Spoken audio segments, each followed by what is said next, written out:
famous now? We're so Because we're on the internet. We are on the internet. Hello, Fluffs and friends. Welcome, welcome. We'll be starting in just a few moments. Just getting the last little technical hitches underway.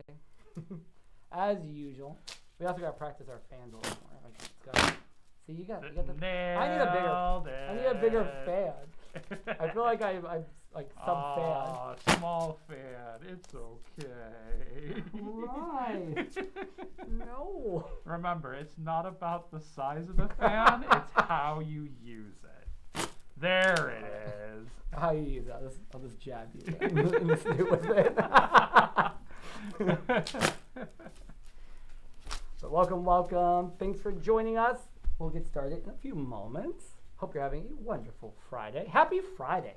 Happy Friday. Yeah, happy Friday. Thank goodness it's Friday. Oh my gosh. How we doing, team? How we going there, Red Fox? I want code names. Red Fox and Flower Child.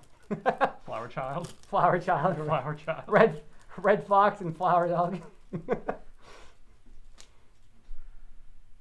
Our tech team's working hard to get us all situated.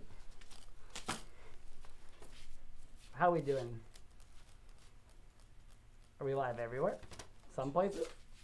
A few places? Maybe. Our TikTok is decided not to work.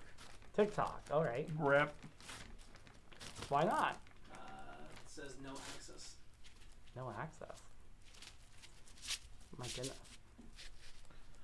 That's a mood.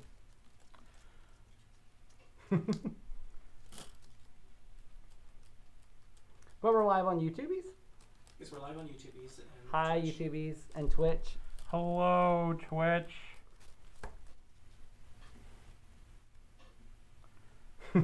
Last time Twitch saw me in suit was the reveal right after I got it, which was like now almost like a little over a year ago. So it's an anniversary It stream. is. It's an anniversary stream of The Boy. It is. Well, fantastic. Yep, because I got him shortly before AnthroCon. Oh, so yeah, almost literally, exactly. Mm-hmm. That's amazing. Well, hello everyone. Happy Friday. A few more moments. We're getting there. We're getting situated. You know how the tech be. It works when it wants to work. Internet furries, you give us a hand. Fix it for us. Which means all of the furries. Which is like the whole fandom. Fix that for us. We have top furs working on this. Top furs. Top furs. How's it going, Pax?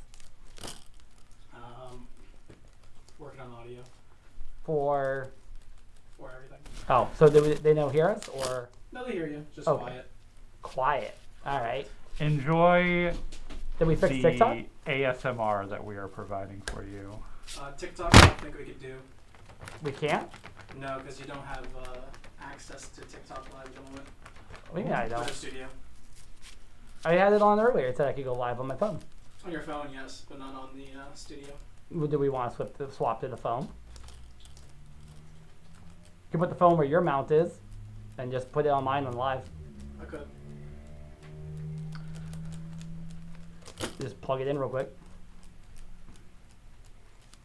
It's easy. Woo. Yes, mama. Yeah, if it's not working, just do that real quick. I don't have your phone. It's on the bed. Okay. It's on the bed on the right. If you open TikTok and go under the creator thing, under the creator tools, you can just hit live. Just go instantly live on it. And then Hyper can send us the get us going. We do have a great tech team. We have Pax and Hyper who are helping us out today. So big early thank you to them for putting up with my shenanigans. Don't worry, I will feed and give them many lots of beverages later until they forget my shenanigans. So what do you do that? You let them drink until they forget what kind of boss you are, and then they'll sign up again. Got it? Are you in PAX? Working on it. I wasn't sure if you remember how to get on.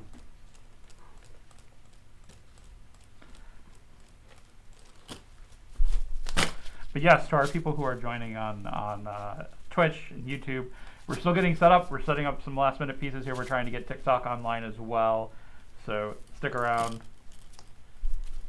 We have top furs working on this. Top furs. Around the clock.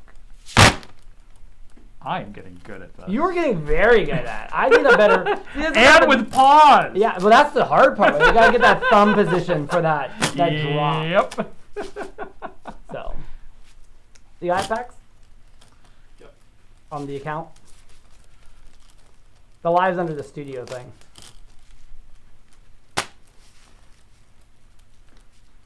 Yeah, I don't have the weight in my fan for that. It's no, those are really hard to do. So you no, can't try- because you have the nice. Yeah, they're solid.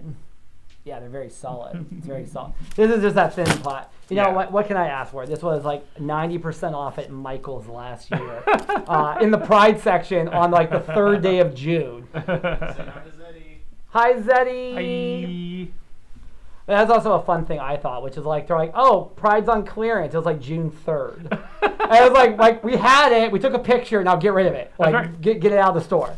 And so it was on clearance on June 3rd. And I was like, all right, I'll take a 5-pack of Rainbow Fans. Like, why not? Why not? You got it? Yep. So we have TikTok now? Just a second. Okay. Hi. Hi. My charger's also over there if we need to connect it, probably, because it's only at like 60% or 50%. Oh, wait, did you get it working on the computer or like on the, are you going to do it through the phone? On the phone. Oh, through yours? No, your phone. Oh, that's, I can't see the color through the first dude. I'm like, oh, that's must be your phone. I can't see. We're live on the Tiki Talks. Hi, TikTok. Hello. Oh my God. Hello, everyone. Post it everywhere. Drop it like it's hot. Oh, got it. Oh, you got it. Got it. Hello, everyone. I'm crushing it. All right, we're almost there. A few more moments, and we'll get started. We just want to make sure everyone's got a notice, because we want to make sure we were, live. First time trying this. You all know I'm not a streamer. I don't do this. This is only my 3rd time ever on stream. Aw, baby. I don't stream often. I always want to, but then I just never seem to have a moment to do it. I'm also too much of a perfectionist. It needs to be the right day, the right mood, the right setting. Everything has to be perfect for me to want to press that button. That's why I like doing editing better, because it's like, okay, I control the environment. Sure. But I'm so bad at it. Yes. Are we out, Hyper? Just about to be. Fantastic. Tell us when you're dropped. Do we have any people in the chat? Do we have anything going on? We got Zeddy. We have Zeddy. Zeddy. Bones is here. Hi, Bones. Hi, Bones.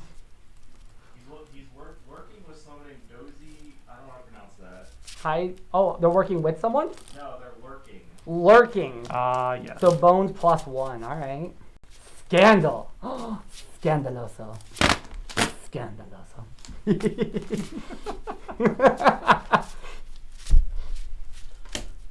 All right. Let us know when we're gone. We're good. You're God. You're God. I am. Yeah. Present. The new religion. The new order of furries. We're all good? All right.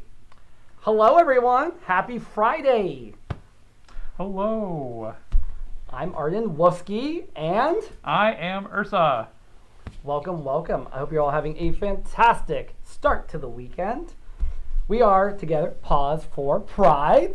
So why don't you dive in? Tell the fabulous audience a little bit about what we're doing, why we're here tonight. What are we doing? Sure. Drinking and hanging out. So yes, well, we're doing that, but so we're doing this stream in support of our charity fundraiser for Pride Month, and the charity that we are supporting is Trans Lifeline, an organization that basically runs a hotline for trans folks in crisis.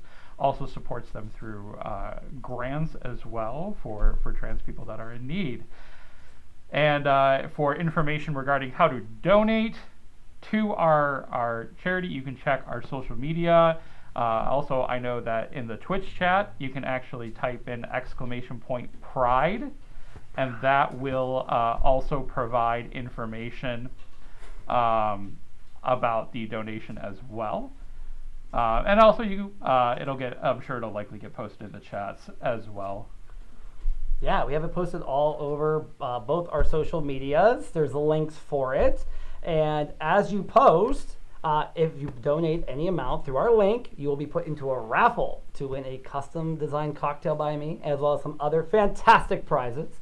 So make sure to also include your handle and best platform to reach you in the message section. But it's a great cause. Absolutely. We did this last year. Yes. Yep. You've been doing this a while, right? This is my 3rd year of doing this. We've supported Trevor Project. Last year we did Trans Lifeline, and we're doing that again this year.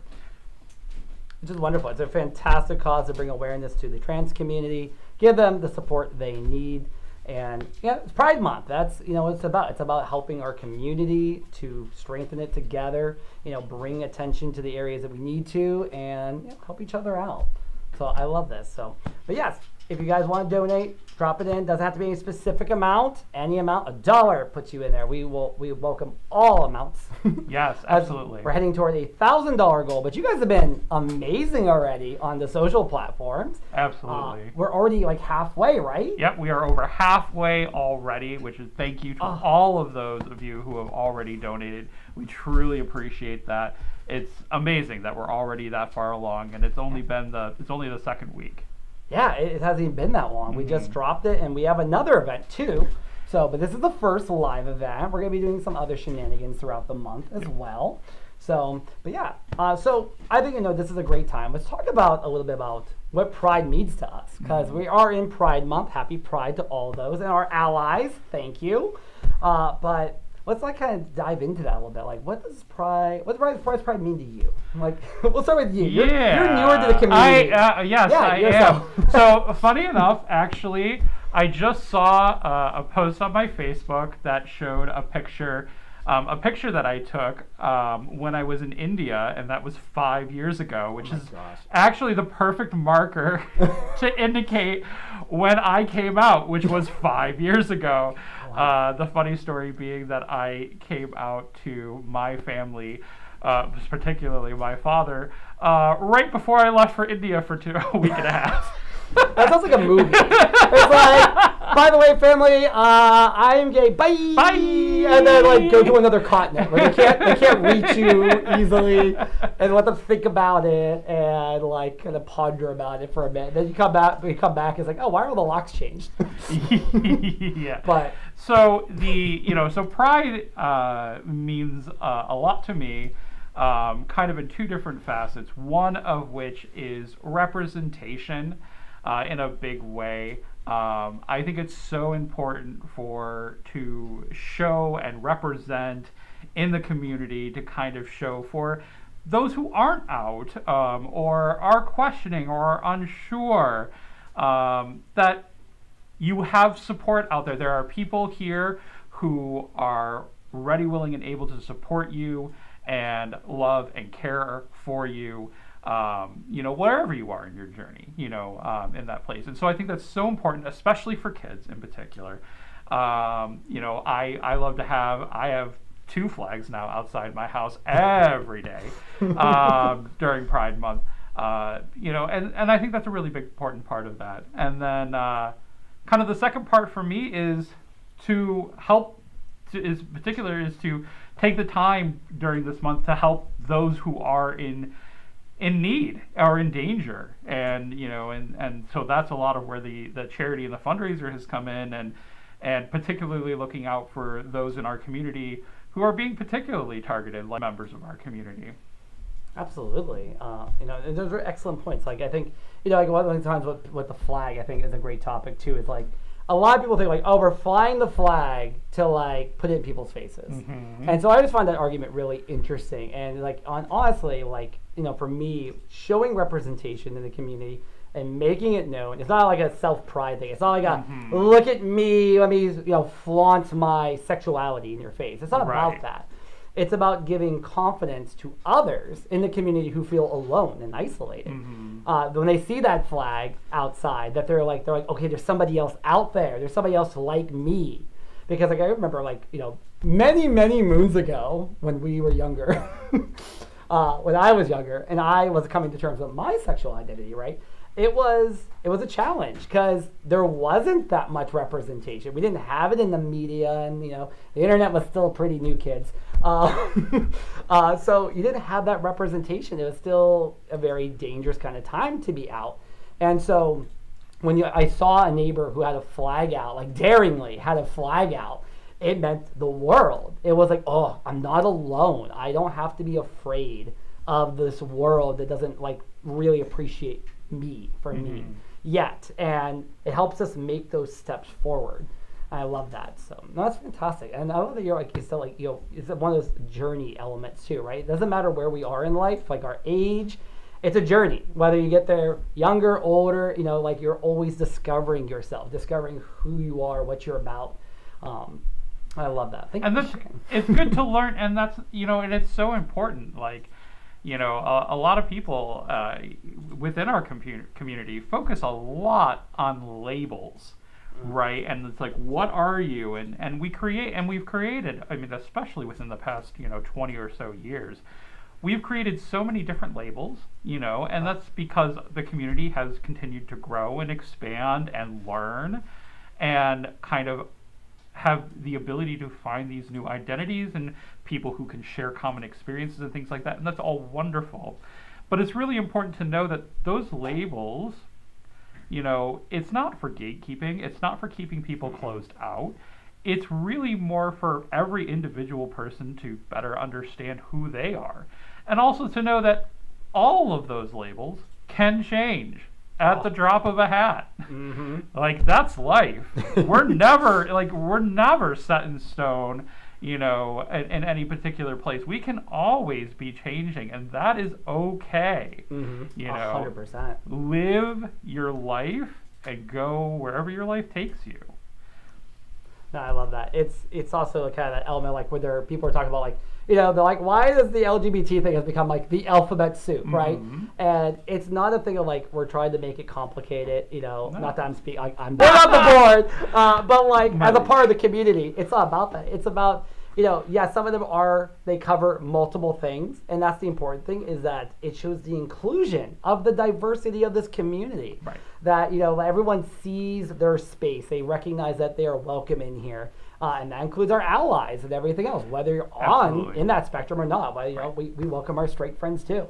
You know, we love the allies. So that all are welcome in that community. So it's really, really important that we have that. Oh, I see a hand up. What's happening? We have a donation of $25. Oh my God! Hey, thank you. I'll try my best to pronounce it correctly. From Scousey Arden. Scousey Arden. Yes. Yeah. Thank you so much. Thank you. We appreciate it. And the community appreciates you. Represent. I love it. So, yeah, you know, it's a really important thing with this, which is that people can be seen, feel comfortable. That's why we have the alphabet soup, as you will. I do kind of wish it was like a little shorter and easier to say, because it is like really, really long now. Come back to like how it was in the day. There was just like 4 letters, and now there's like 17. But it's really, but one thing I will say, and I would encourage, you know, anybody, you know, do a little research and take the time and kind of, there are so many great resources out there to learn, you know, even if you just want to learn what all the letters in the initial term, you know, are, the LGBTQIA plus, and there's other variations of that too. That's just one. But it's worth the time actually getting to learn all these things. And I don't know, at least for me, I find a lot of these different, you know, orientations or gender presentations, they're really interesting. And I have loved, particularly within the furry community, the opportunity to go and meet and talk with people that are, you know, all over the spectrum, and just hear their experience and their story. And it really kind of, I think a lot of that and having those conversations does a great job to continue to build those connections. Because even though, you know, the LGBTQ community is a very big umbrella term, right? And we've created so many different terms and labels, right? And so that, essentially you can have subgroups and, and more specific things in common with one another. But we all have shared things in common outside of those small individual things. We are all part of this group together, and it helps to understand other people's stories from other parts of the community as well. It does. It's really important to understand those terms more, not just go, oh, this one's me, right? And then that's the only one that matters because that's just my identity. Right. Learning about the other ones helps you better understand your own, as well as your friends and your peers and people in your life, because also it's also I find so interesting, I guess I've met more people, and especially within the trans community, as I get to know them, and I actually have a family member who is in process, and it's a wonderful thing. I love it. I support them full-heartedly because I love them so much. But, learning about their journey in this from start to the thought process to where they're at has been incredibly insightful about how we think about things, how we perceive things, how we perceive ourselves. And that journey of that self-discovery. I highly commend everyone in the trans community for having the courage to do that too, because that's not a small feat, that you see yourself in the mirror, evaluate, and then go through the stages of going for a full transformation of yourself to whichever degree it is, because that's a lot, because a lot of us struggle just changing a habit per day. I have a hard time getting up in the morning, let alone at a set time, let alone changing a whole thing about myself. So that's courageous and amazing, and I just all the love to you guys out there. I think particularly in Pride, it's so important to kind of look back and also understand that we are a larger community. We so often can be kind of in our own little world, whatever that may be, or whatever particular part of the community. But it is always helpful to take a step back, look at the wider community, and have an understanding and appreciation, and also if you're able to, support other people in our community who may be struggling more than you might be. You can see particularly in the United States, we've seen a lot of attacks coming out specifically against members of the trans community. And the more that we can support them, we're all in this together, and maybe they're not, maybe it's not coming after us right now, but that doesn't mean that it couldn't change tomorrow. We should be helping all of our community members and really trying to uplift everybody as best we can. Absolutely, because when all parts of our community thrive, we all thrive. And that's the important thing, not just to look out for our one little section of the world, because it is easy to be in that bubble within our groups, our friends, our little small community, and not look past that, especially if you don't have those people in your life. You may not have that diversity of people in your life, and that's not necessarily a bad thing. You just may not have them around you, depending on where you live and stuff. But that's why it's so important to branch that out and understand that experience. So, do we have anything? Let's take a moment. Do we have anything in the chat going on, friends? Our amazing fluff crew. I'm in very RuPaul mode, Braid. I had a whole dream yesterday about walking the runway. Did you? I did. I was on a runway wearing this extravagant thing, and I was slaying the runway. We've been watching tons of RuPaul. So it's a pig crew. We have the fluff crew here. Fluff crew, any questions? How's chat? What's going on, chat? How are you this Friday evening? I was just thinking about that. I was I'm getting a little thirsty. Maybe we should make a drink. Oh yes. I think a drink could be in order. Why not? I've got a little cocktail shaker right here. Ooh. Believe it or not. What? Believe it or not, I have a cocktail shaker right here. What a nice little mixer, because I was working on a new Pride drink earlier today. So that'll be coming out later, friends. What are you working on? Shake it away. You have something fun going on? What's going on? Yes, so I am. I'm currently working on, so for those of you who don't know, I'm a singer. I know. And I do, I do a lot of covers, and I also do VR chat music videos to go along with the songs that I do performances of. Highly recommend. Check them out. Yep, you can check me out. I'm on Last Ursa on all my social media. You can see most of my newer stuff, particularly on YouTube. But coming up, and I'm hoping to have this out probably in about a week to a week and a half, I will have a new music video out. I'm doing a cover of Elton John's I'm Still Standing, and it's going to be entirely Pride themes, which I'm really excited to do. A legend. Yes. Can't go wrong with some Elton John during Pride Month.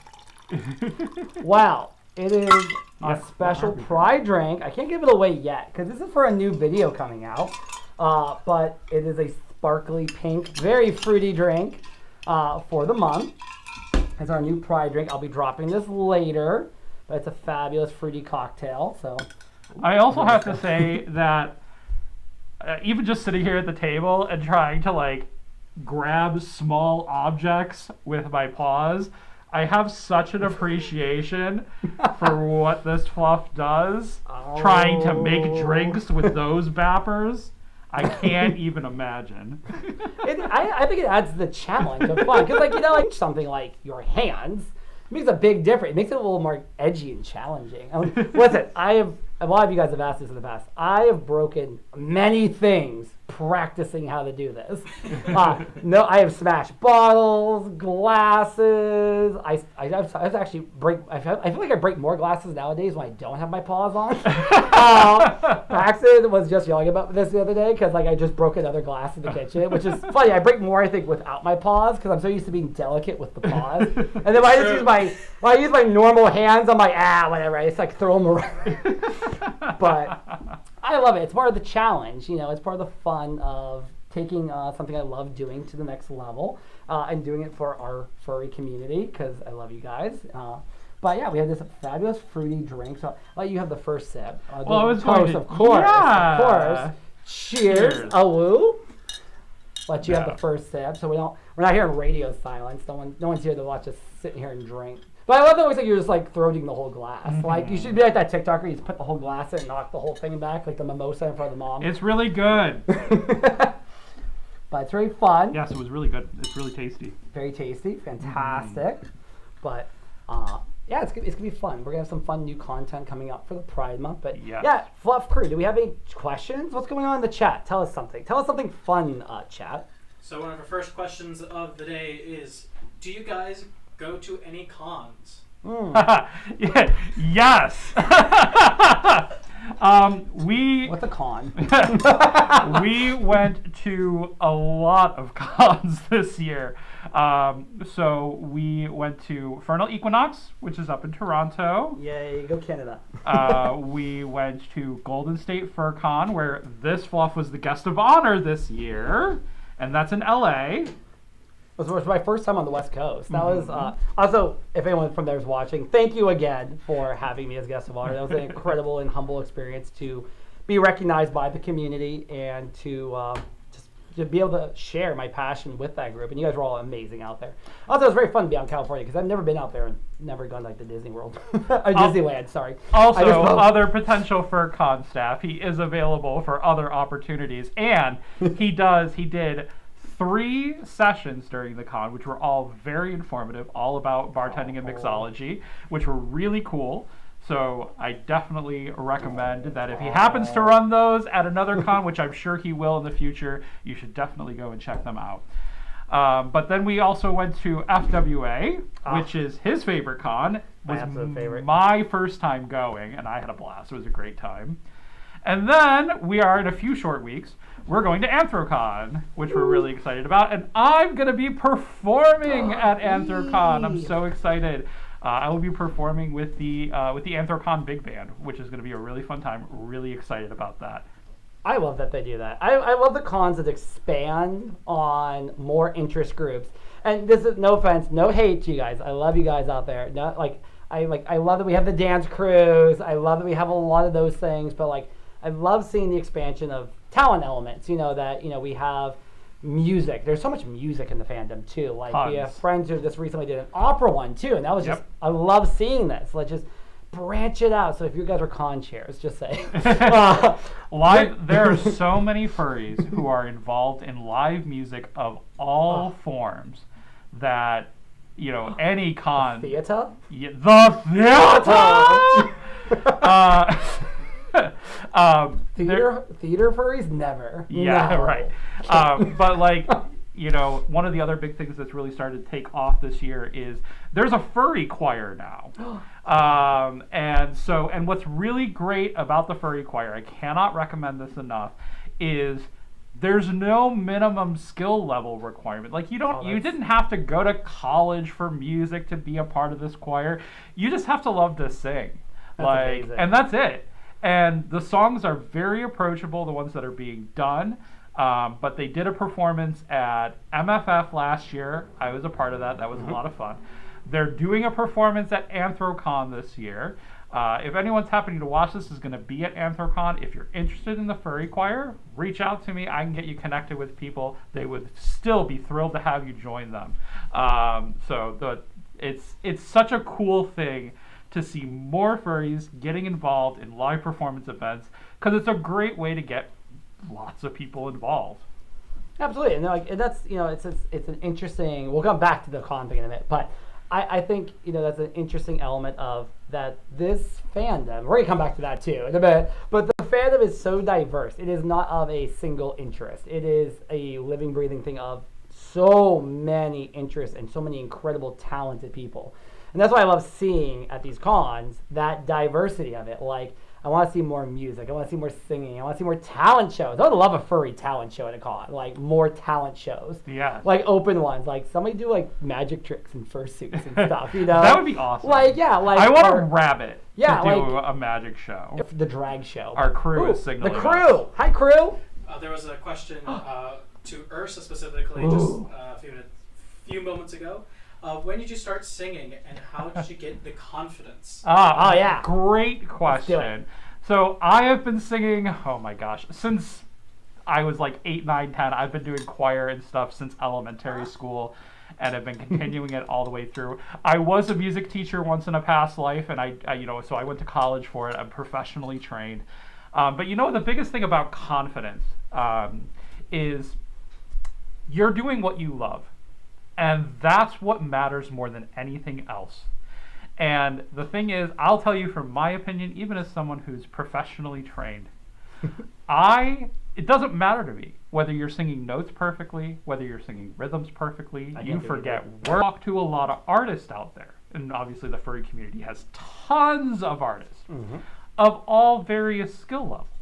Some are beyond professional. It's just gorgeous works of art. And some are, they're hitting their nose to the grindstone and getting better with every single piece they draw. And some people are just starting out. It's their first go at it. It's all good. It is all self-expression. It is all of them expressing their joy. That's what matters more than anything else, to me. So when I go and see someone performing, whether it's I'm going to see an opera or a musical theater or a live concert, or I'm going to karaoke in VR chat, I've seen it all. But none of it makes me think that somebody is bad or not good at something. Because at the end of the day, you are expressing your love of music and your love of performance, and I don't care how good it sounds. That's more important to me. And so I recommend you keep that in mind for yourself, that you are doing something you love, and don't worry about what other people think. Absolutely. I love that. It also ties, just start it. Just dive into it. Go from singing in the shower, actually, I think this ties really nicely, kind of in a circle back to a little bit about what we were talking about earlier, is that this fandom is very welcoming. The fandom is incredibly welcome. The furry fandom, not the booze fandom, but they are too. But especially after 6 o'clock. But we're incredibly welcoming fandom. We support each other. There is a group for everyone within the fandom. There are amazing people who are happy to guide and nurture and add to, and I think that kind of helps with this too. VR. So for anyone who doesn't know, virtual reality or VR chat on VR, and it can be very helpful because you can also gain some confidence in there. Yes. Because you're in your avatar. You're not like your normal person standing in front of a mic in front of a stage, because that can be very intimidating. Absolutely. And so when you're VR and you're around some friends, or you're doing some karaoke or something like that, it starts to build that, and then you start to build that confidence to dive into those things, which is also coming back to our earlier conversation too, which is it's often a tie-in for a lot of people figuring out their identity. Like the fandom has been an amazing gateway for that. I have someone very dear to me who figured themselves out. They were part of the trans community who figured themselves out by being a part of the fandom because they started exploring themselves through their female character and then decided that's what felt really right. And then started doing it more by being in VR like that, and then had the transition going forward because of that confidence they built by being in the fandom, because you get to take on this other environment. Now, a lot of us are just ourselves. Fluffy, like me, I'm just myself, but very fluffy. But I love that that's an option. And again, how we invite everyone in, and support each other through all kinds of different facets, whether it be music or art or figuring out your identity. It's a wonderful, wholesome place. So. One thing, so kind of going off of that, one thing that I would strongly suggest if you're looking to build up your confidence, for example, many cons, they actually have a karaoke panel. Sometimes they have multiple, and it is open to everybody. And even if you're not performing, even if you don't want to perform or you're not comfortable yet, go to the karaoke panel. Hang out, listen to other people who are up there singing. You're gonna see the skill level is all over the place. But what is awesome to see, and I love this, I will see somebody go up there and they may not sing a single note right, but they are having the time of their life. And that's awesome. And that is just the pure expression of joy for music. And there's nothing wrong with that. And the community supports it 100%. Yes. Like I've been to some of these. The community is awesome at karaoke because everyone gets a huge round of applause. Yeah. Everyone's into it. It's awesome. We're all just jamming and enjoying the mood and the moment. Like we were at one, it was like one of those elements. Somebody new came up and they were way off. And I am no music person by any means. I can't hold a tune to save my life. But I was listening, I was like, I think they're way off. And I'm like, okay. And like they missed some words, but at the end, everyone thunderous round of applause, giving hugs, and that's what it's about, which is, again, such a great and positive environment for it. I love it so much. Any other questions? What we got? Come on, chat, hit us. What's got? There's quite a few. Yes, let's go. This one's specifically to Arden. When did you get into bartending, and what's your favorite cocktail to make? Oh, okay. I don't want to reveal my age because I've been around a few moons. He's old. I'm not that old. But he's older than me by 2 weeks. So I got into bartending in college. So back in college, so for those who don't know, I'm not mainly a bartender. I'm sorry. I know. Spoiler alert. I'm canceled now. I'm sorry. Canceled now. Tomorrow I'm canceled. Like that's it. But I've never that's not a hidden fact. I'm a pastry chef. My main job is I am a pastry chef. So I like to make sweet things. And I went to culinary school many moons ago, and in the old Pittsburgh area. Let's go Pittsburgh. And so when I was there, we had an option to take a mixology course. I was like, well, that sounds fun, because I was like 18. And I was like, we get to drink. And I was like, that's a better use of my tuition. I used to get to drink cocktails for the $2,000 I was going to spend on this class. I was like, I'm drinking $2,000 worth of booze in that term. I'm making every penny of this count. So I took that class, and I ended up discovering I really enjoyed the creative aspect of mixology. Also, the social aspect, because not social. We're usually locked away in the kitchen. And no one ever sees us. You never meet the chef who made your linguine or your the cake you bought last week. You never meet that person. So being a bartender, though, you get to be really social. You're right there. You're with the guest. You're hearing all the tea. Oh, so much good tea. Oh my gosh. It is, because when you're a bartender, you're like someone's mom, and it's very entertaining. And so I got into it, though, from the aspect of creativity, because I noticed I could bring a lot of the pastry elements that I love, blending, flavor profiles, things like that, to cocktails to make things I was more interested in drinking than what was on a menu then. But then also the social aspect. I got to do some fun bar tricks and talk to people, and just I'm a very social person, if you can't tell. What? But I love chatting with new people. So it gave me the opportunity to sneak out of the kitchen now and then and go be social up front. So I've been doing it for a long time. on and off, on the side as a hobby, but on the professional side too. I've been hired to make them and stuff throughout the years before I even joined the fandom, because that's new. The fandom, see, like I'm in that relation to you being new to the LGBT community. I'm new to the furry fandom. We're like, both new. So like, I've only been to furry for like 3 years. Same. So you have double new. You're just I'm so stacking new. them up. I'm gonna pour you a so shot in a minute. new. I want to see you take a shot too. But so it was an interesting way to bring those two elements together, have some fun. But so my favorite cocktail, to answer part 2 of that question, I know that was a really long answer, I'm sorry. If you're still here, is my favorite is the one I made for my own soda, which is a Frisky Wolfski, which is my take on an extra tangy, lemony, sour version of a Manhattan sour, which is basically kind of whiskey sour with extra lemon and a sugar back, and then it has a red wine float on it. Which I really love because the red wine blends as you drink it, kind of sip it off the top, and you get a little bit of a unique experience because the more the wine you drink off the top, you start getting tangier and tangier and more sour to the bottom. I love a good sour drink. So that's one of my absolute favorites. So I hope that answers all that. I think I did. Yes, you did. It added another question. Oh no! I did it wrong.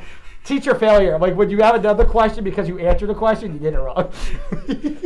What's your favorite pastry for cakes, bars, muffins, and your favorite dessert. So pastry chefs get asked this a lot. We hate that question. It's a little challenging because I love sugar, just period. I do. I love desserts.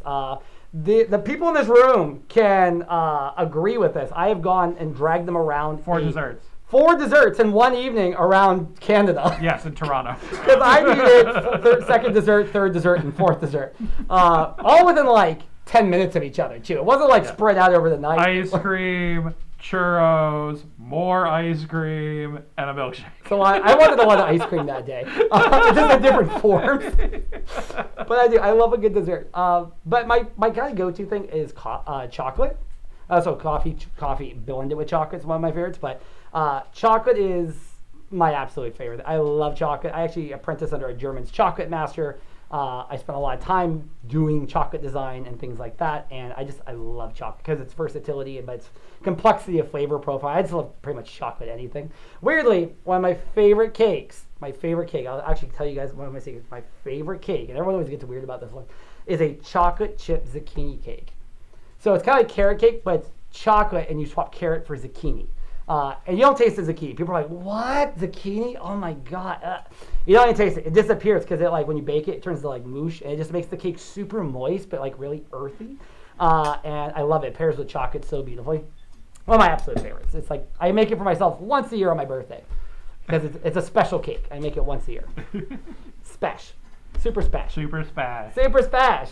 What else we got? Crew? So going back a little bit, like probably a lot longer than I should have. Going back to cons, are there any interest in going to for Apocalypse and through New England? Yeah. I've actually been wanting to try both of those. And through New England, particularly. And they're not far. Neither one of them are far. Exactly that. They're not far now. Yeah. So yeah, no, definitely. I've heard. I've heard some good things about both of those cons, so definitely spaces. And honestly, like at least for me, like I've been to mostly larger cons so far, and like Arden mentioned, I'm also new, and have been mostly to the kind of like the big cons. So I definitely would love to go to some smaller ones and kind of experience that as well, because I think it's just kind of a bit more chill, and you're not running around to do 10,000 things that you have planned in 4 days.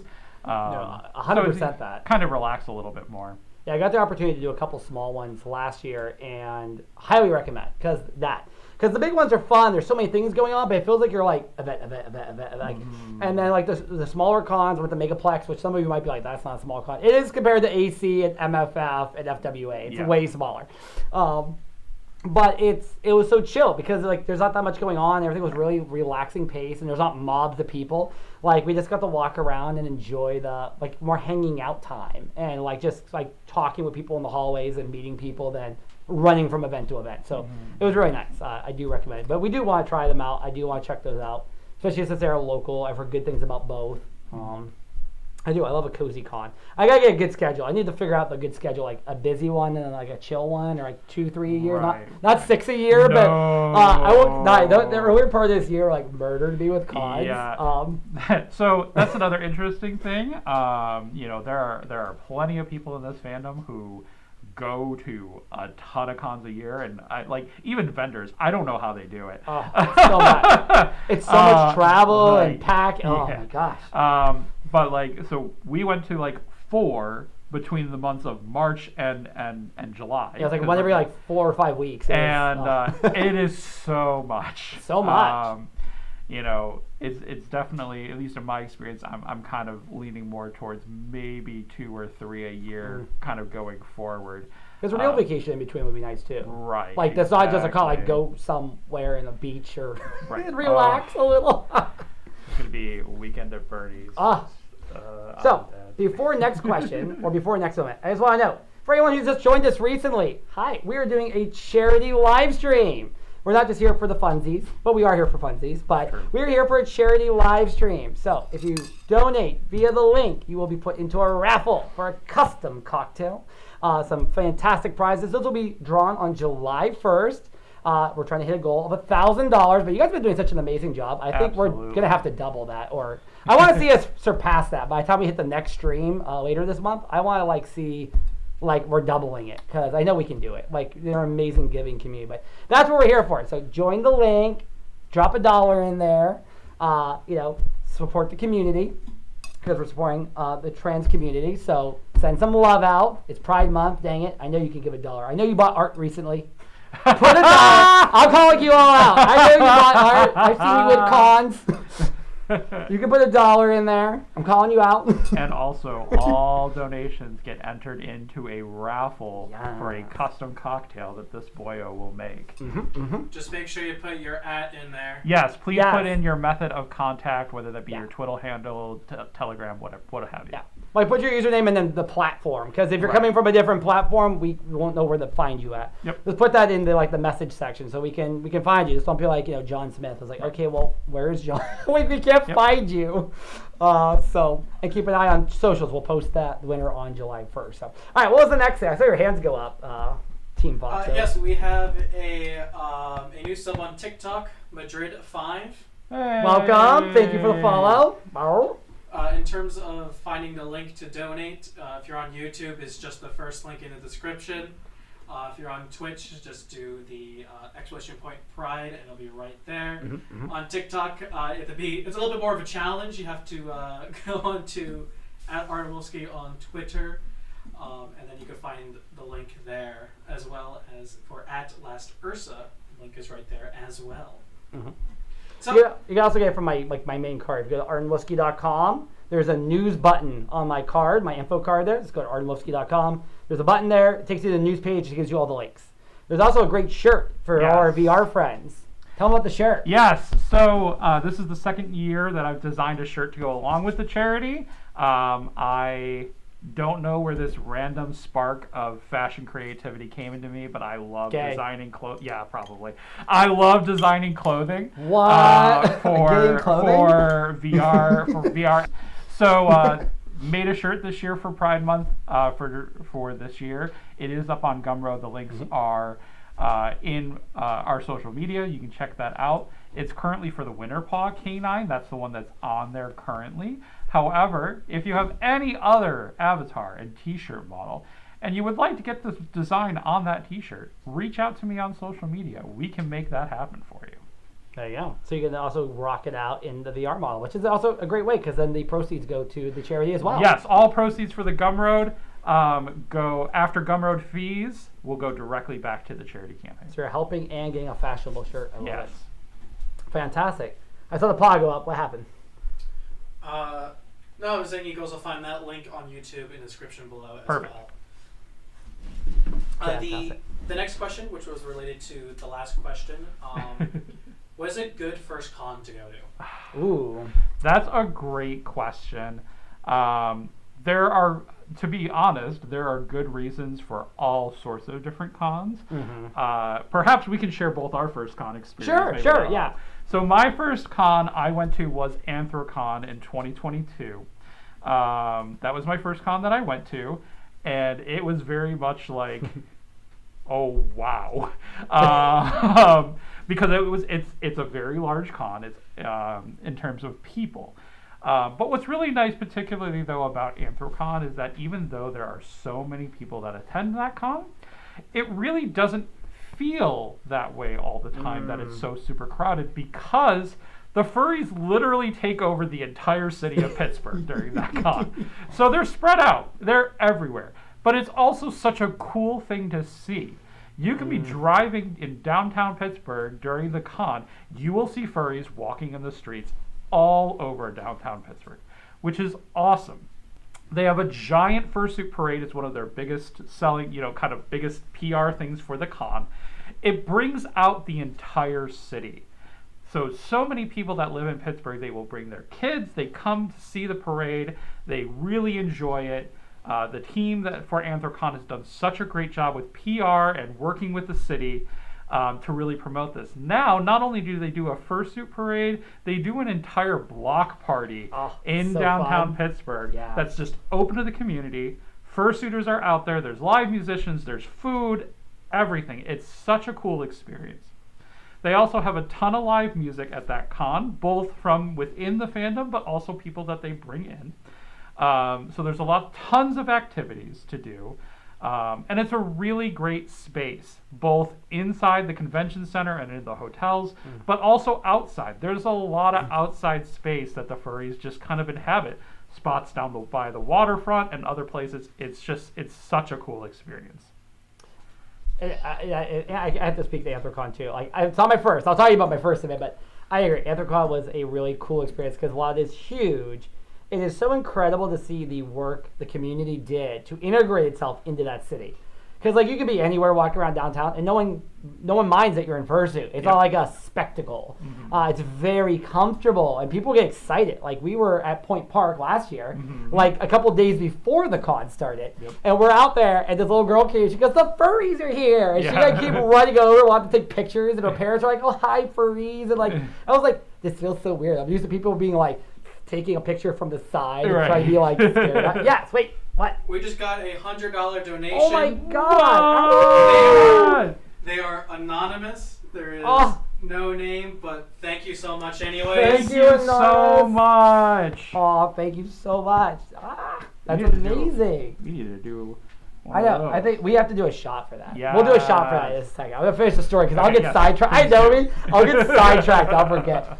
But yeah, Anthrocon's amazing because of the community in the space. Like Ursa said, it's an incredible space, and it is one of the most unique in that regard because none of the other cons are like that, where the whole community's there and there's all this inside, outside, the whole city's involved. You arrive at the airport, it's welcome furry banners, it's incredible. It reminds me of Pride Month, honestly. The flags are up and you're like, it's our month, it is our time. Yep.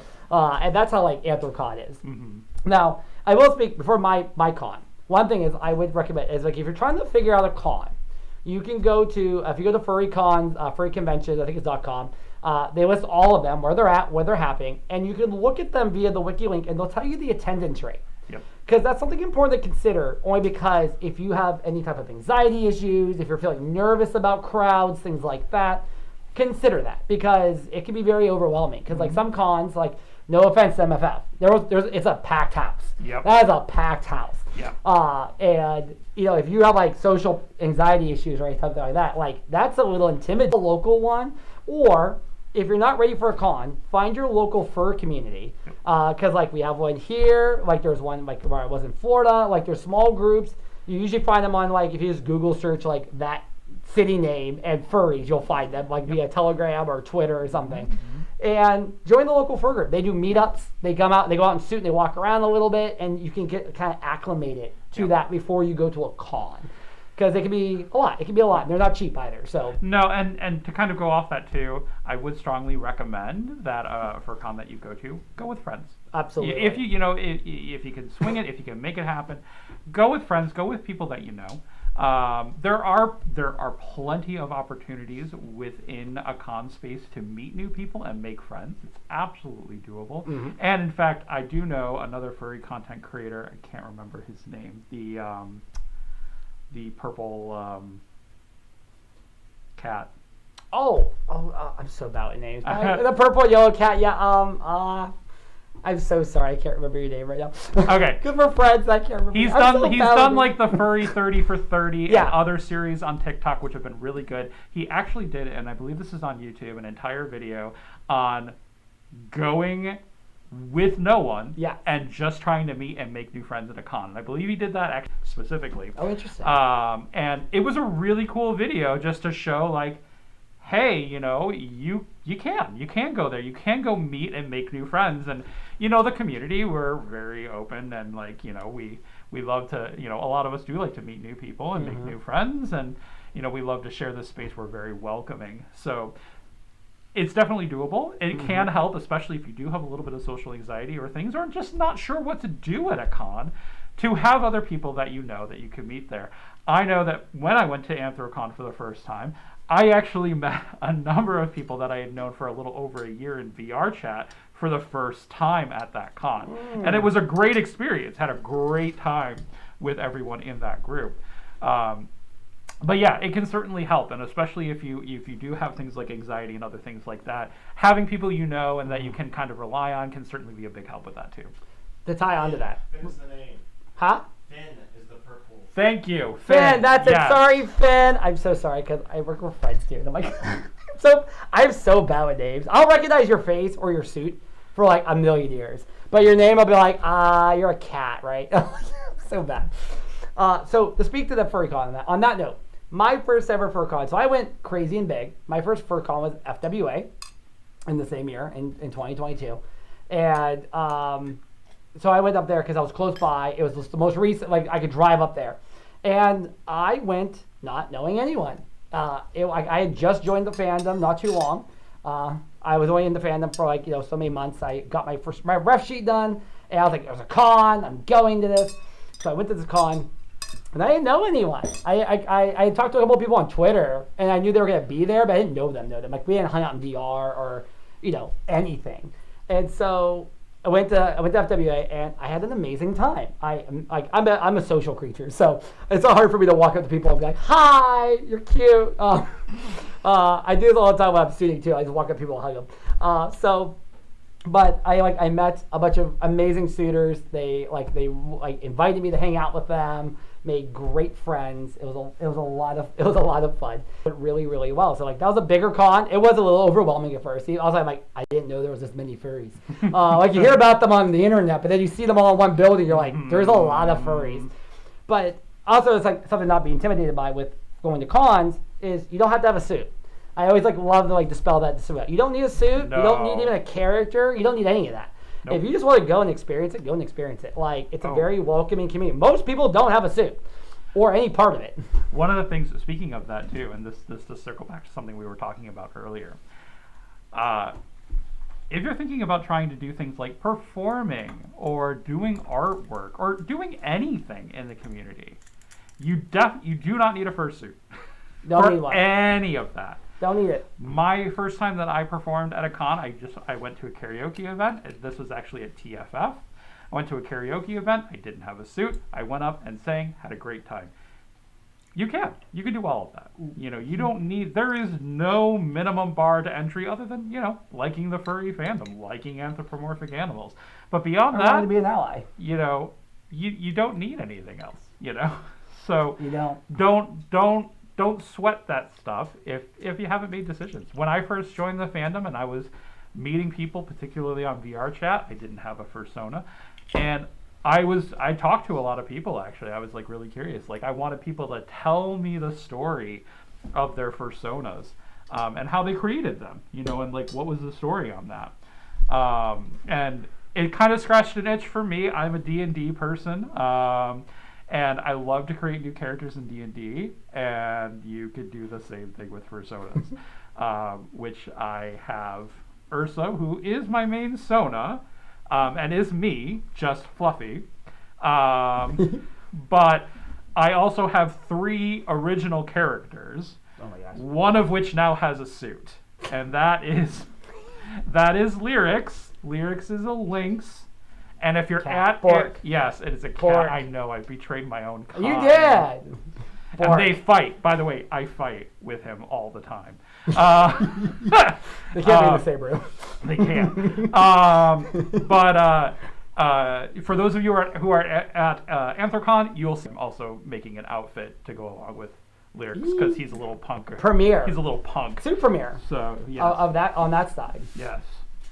Because he did pop into. He did pop into FWA briefly, but he is now fully ready to go. But being a cat, he got had a mood and decided not to do the rest of the days. It's true. He came out for once. He's like, people. It was very cat behavior. Too many dogs here. Too many dogs here. I'll be in the room sunbathing. He remained in the room sunbathing. He found a nice place near the window to nap. He did.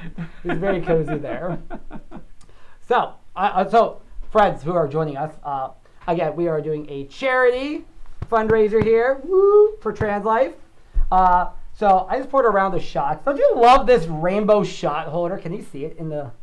Can you see it? Yes, you can see it on this camera right here. Fantastic. Isn't this? I love this. I love old bar stuff. Like, if you can't tell by my channel, I love, like, old vintage bar stuff. So I sold this from my dad. So my old man used to collect bar stuff. I'm going to send him a clip of this because it's hysterical. But he used to collect old bar stuff. And then when I decided to doing content, I was like, I'm going to take all your bar stuff. And I found this just recently when I was there. I was like, oh my God, I love it. So perfect for Pride. Look at this, like, old 70s from Germany rainbow shot. So I poured some shots in here. So we're not going cray with the shots. We're not doing 151 or anything. We're not like, I'm not 18 anymore. I'm not drinking the 151. So since we hit a $100 donation, I think we should do a shot to celebrate. Yeah. Which will be my first time doing a shot through a straw. I know, right? I've never done that. So if I explode liquor all over the place, I'm like, if I sue, I'm like trying to think about like the like all the math equations. It's like trying the to whole figure out how this works. So yeah, I want to promote this. So if you guys donate, we do for a big mark we hit. We'll do a shot while we're still on stream here because we're raising the awareness and the funds for the trans community. We love them. We're here for them. This Pride Month. Give $1 at least. I know you can. I'm calling you all out. Especially you suspiciously wealthy fluffs. I know you. Give $1. At least $1. But use the link. And then you'll be in the raffle. And then you can win a cocktail. And some other stuff. I'm not telling you what. I want it to be a surprise. There's other stuff, though. Physical stuff. That sounds awful. You'll win a date. Physical stuff. We're auctioning off a date with the cat. Oh, God. I don't know if anybody wants The cat may or may not show up, though, because it's a cat. It is a cat. All right, you go first. You want to watch me fail first. I want to watch your technique and see. Okay. I would recommend the straight straw, though, because whichever one's easier for you, though. Let's see if we can do this. Let's go. Ursa, Ursa, Ursa. You can do it. I've never done. Oh. I did it! All right. I'm gonna try to give this a go here. This is very interesting. I can't see the shot. Yeah. Through my eye. That's the hard part. Okay, wait. I'm gonna put it in the shot. There you go. All right. Did it! And then it gets all over everything. Why are you laughing at me? Why are you laughing? What happened? There was still some in the straw. Oh. Yeah, exactly. Got all over the table. Oh, wait, here. I gotta be a professional here. You don't waste booze. No, you don't. I never do. You can't waste booze. That's sad. All right. How are we doing on the donation? Where are we at? Did we have anything else? Are you guys getting crazy now because you wanted us to do shots and see us do shots all day? Yeah. I will cause detriment to my liver for a cause. I've done it for free, so I mean, why not for a cause? True. But yeah, donate, guys. Give $1. Help the cause. I want to try to push this to like to get into like a second, like a 2,000 mark, because like we've only been at this like a week. We're already past the halfway mark.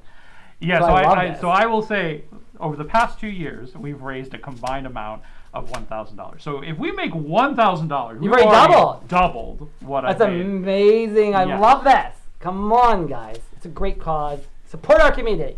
It's important. So, absolutely. Any other questions, chat? What's going on, chat? Talk to us. I don't want to ramble about all random things. What is a favorite memory at a con? A favorite memory. The moment I got off the FWA elevator and didn't die. The first time I premiered, so kind of back to that first con story. So my first con was FWA. I went to FWA. I hugged a fursuiter crush. I know it's sad. I mean, ew. But no, because like I just like really admired their fursuit and like just the way it looked and their personality and their presence. It wasn't like one of those like, ooh, I'm gonna stalk you fursuit crushes. Like I don't care if you have a boyfriend, I still want you kind of thing. It wasn't that. It was a respectable fursuit crush. Like I like this person. This person's a good person in the community. I'm not saying who. This is a man with dignity.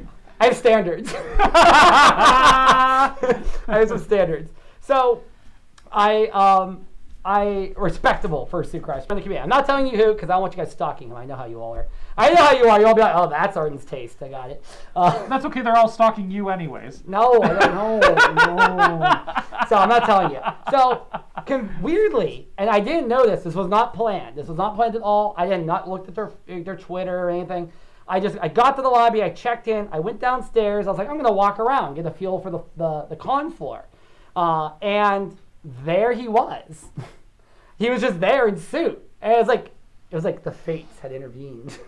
And I was like, and so I did the thing, I did the appropriate thing, I walked over and made sure I got eye contact, because I wasn't suiting, I didn't have a suit, I was brand new to the fandom. And he like welcomed me over, gave me a hug, and that was my first fursuit hug from my fursuit crush.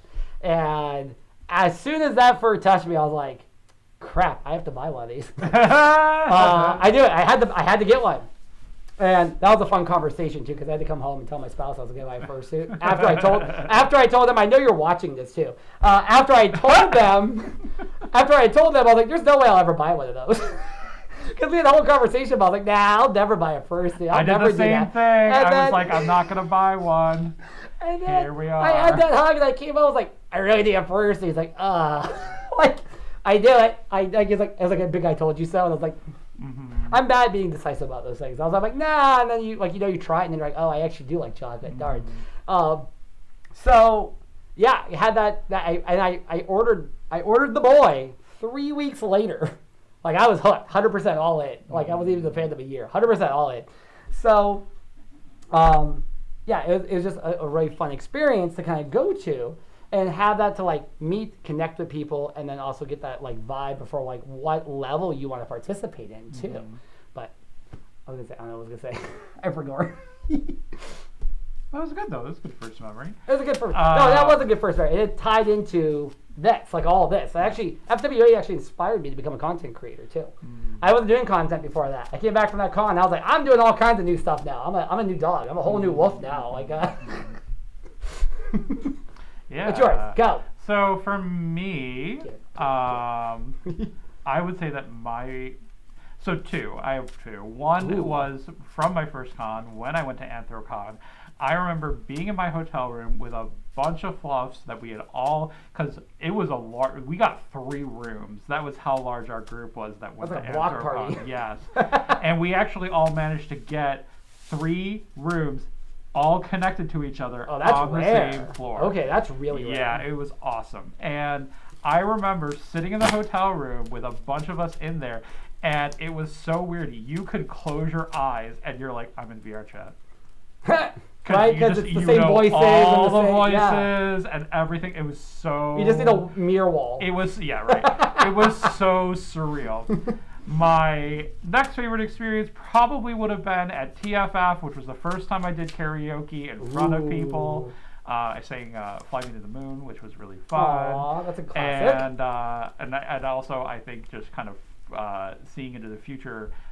Probably my new favorite experience will be singing with the big band that's in gonna a be few amazing. weeks. I'm excited for that. Really looking forward to that. Other questions? Maybe we should do a shot to commemorate that. I think we should do a shot guys for that. need to close your face at the same time. My friend wants that. Your friend wants this. All right. Are they donating? No. Tell them to donate. I'll do it. You can pay me to do it. Come on. Tell them to donate $1. $1. $1. I'll do it.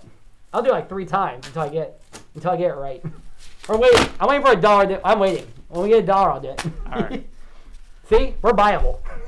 I'm buyable. Can be bought. I can be bought. Okay, go. Do it. Cheers to for oh my god. Can't talk. Okay. I was gonna say fursuit memories, but what's our fursuit memory? To fandom memories. Gotta get in there. Go ahead, dip the whole pot. It's a little snack for later. If you put your claw in, I found that out.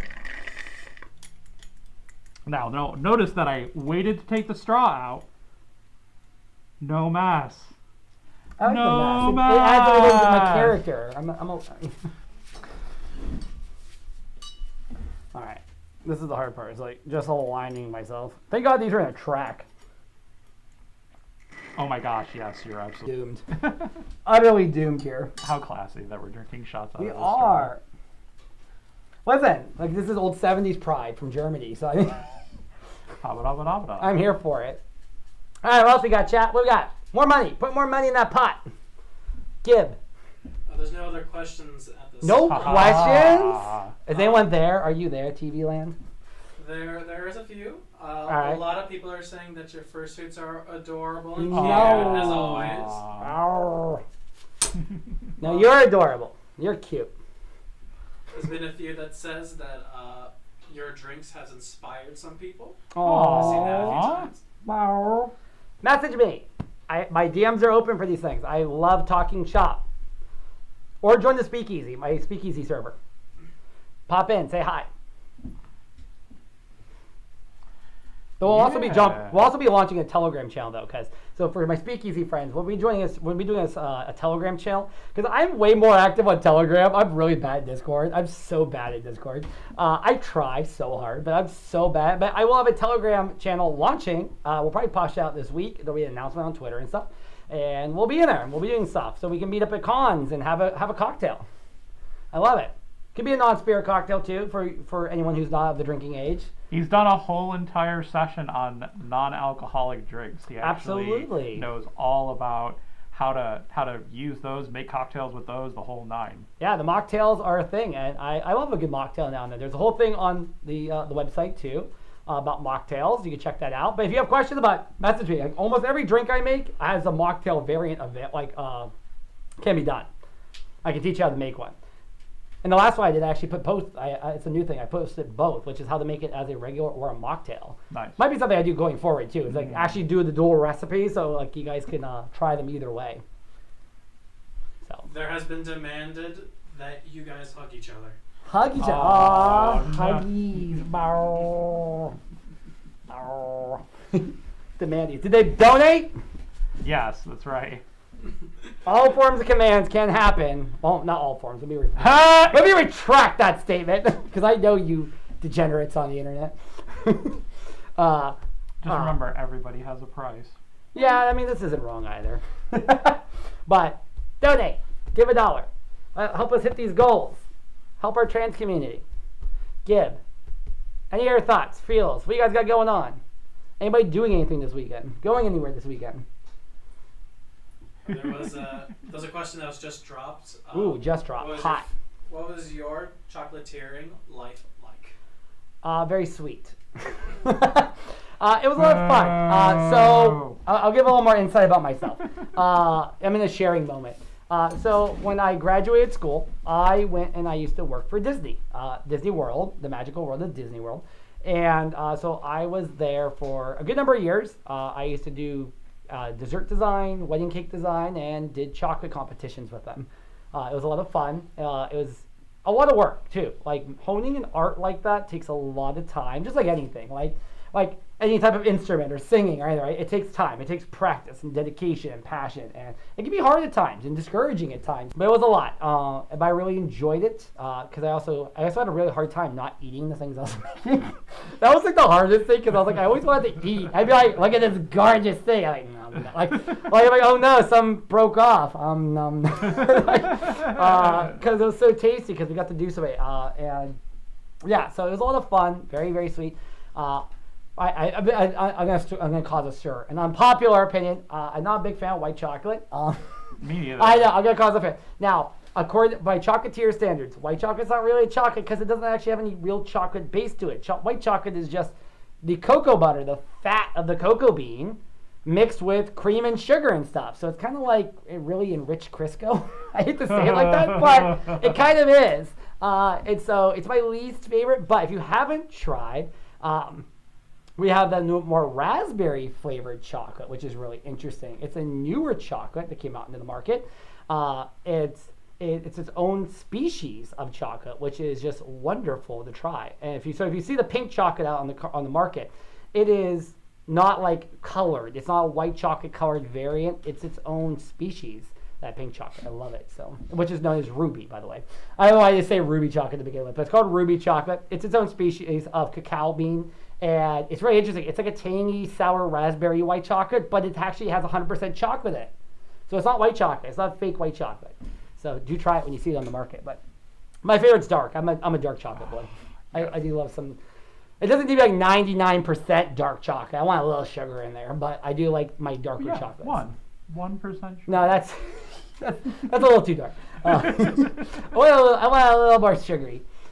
I like you go to like 58 to 60, like 68, 69%, somewhere in there. That's good. Once we got to the 70s, it's getting a little bitter, but that's good for cocoa. I love a hot cocoa. Anything else? Thoughts? There's a question about, does Arden have a tail? Arden does have a tail. I'm not going to deny it. You guys are going to get mad at me for it right now. I'm not wearing the tail right now. I know. I'm sorry.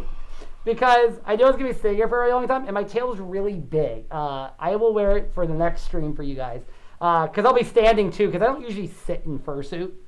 Because it gets like really uncomfortable to sit in fursuit for a long period. Especially with the tail, because with the chair, like it gets all crunchy. And I don't like my tail getting crunchy because I have to brush it 200 times because I don't like it all crunchy. So I'm not wearing it right now. But I will wear it for the next stream for you guys if you want. And I'll shake it around for you. Shake that tail. They want the boobs. They want the boobs? Boop, boop, boop, boop. Bow. So, while we're on this, yeah, guys, if you guys have the opportunity, please donate. We're trying to raise funds for Trans Life. We want to hit that goal. Even $1 puts you in for a raffle to win a cocktail and some other fabulous prizes. So I think that brings us kind of back to like pride. So what about like pride involving the fandom? What are your thoughts on that? Like in that intermingling of like our community and the fandom. We've kind of mingled it on and off. But what about directly in the sense of pride? Like how we talked about like representation of furries as well as being a proud furry, an out furry. Are you an out furry or something? So I look at it this way. My personal opinion on the fandom is it is the same. I look at the fandom as the same as any other kind of fandom, whether that be Star Wars, Marvel, other things like that. I know that there are so many people in this fandom who it's a home to them. It's a family to them. And I understand that, and I get that. And, in particular, that interesting subsection of the LGBTQ community and this fandom, that kind of brings a lot of that too. Because the LGBTQ community, there is so much found family. Well, it's like Ruth says, right? Yeah. In this space, we choose our family. Correct. And that's the thing. That's what brings us really together. Is it's something that we're all bound to together. Right. But we get to choose that family because sometimes our own family doesn't give us that support. Right. Because of where their ties or the age and things like that. So we get to choose our family. We get to in the fandom too. Right. You get to almost choose your pack, if you will. Right. So the way that I look at it in terms of does everyone in my life know that I'm a furry? No, many of them do. But it's more of a thing of I have no problem talking about it, but if I know it's going to be a problem, why bother? Bringing that up and having that conversation, it's not worth it. That's fair. But the vast majority of people in my life, yeah, they absolutely know that I am a furry and I'm part of this community. And much like being in the LGBTQ community, sometimes you have to explain to them what this fandom is, because the media has done this fandom a lot of disservice. Like most groups, yeah. Yeah, like a lot of groups. And that's kind of the thing is that, again, I look to approach this as the idea of it's like any other fandom. But what's really unique about the furry fandom, what's been really cool is because of its size in particular and how fast it's growing, the doors have opened for so many opportunities and methods of self-expression within the fandom that it's really magical. And because it is such a wide and diverse fandom, you meet people who are interested in anything under the sun. whether it be board games, video games, musicians. You've got people in the professional realms, whether it be chef, cooking, mixology. There's full groups who are like fur pilots. Like there are There's a lot of fur pilots. There are a lot of fur There's pilots. a lot of fur pilots. And of course, IT and technology. Half this fandom It's like half the is in fandom. that field. Hi.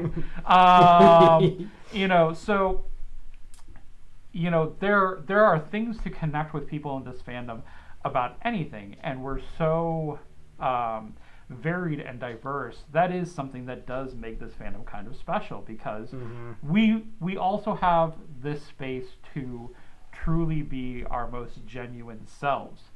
So we share a lot of ourselves to this space, which allows us to build connections with people because we share so much of ourselves.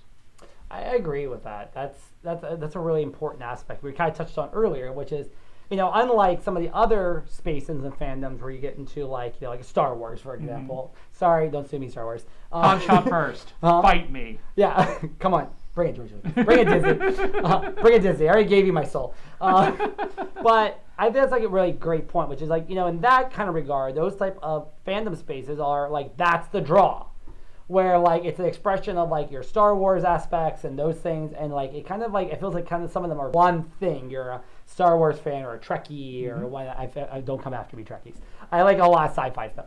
But the fandom is very unique, is that like we all have a shared thing, which I think why like it kind of ties really closely to the LGBT community, because it's that kind of same regard, which is we have this common thing, but outside of that, it's an expression of everything else that we're about, while being this. We bring ourselves to Right, the fandom. right. That's Like all the that's why there's so much diversity, which is like, when you're in the LGBT community, it's your identity on the sexual spectrum, and identity that brings you all together into that bubble, right? But here it's just like our love of being a fluff.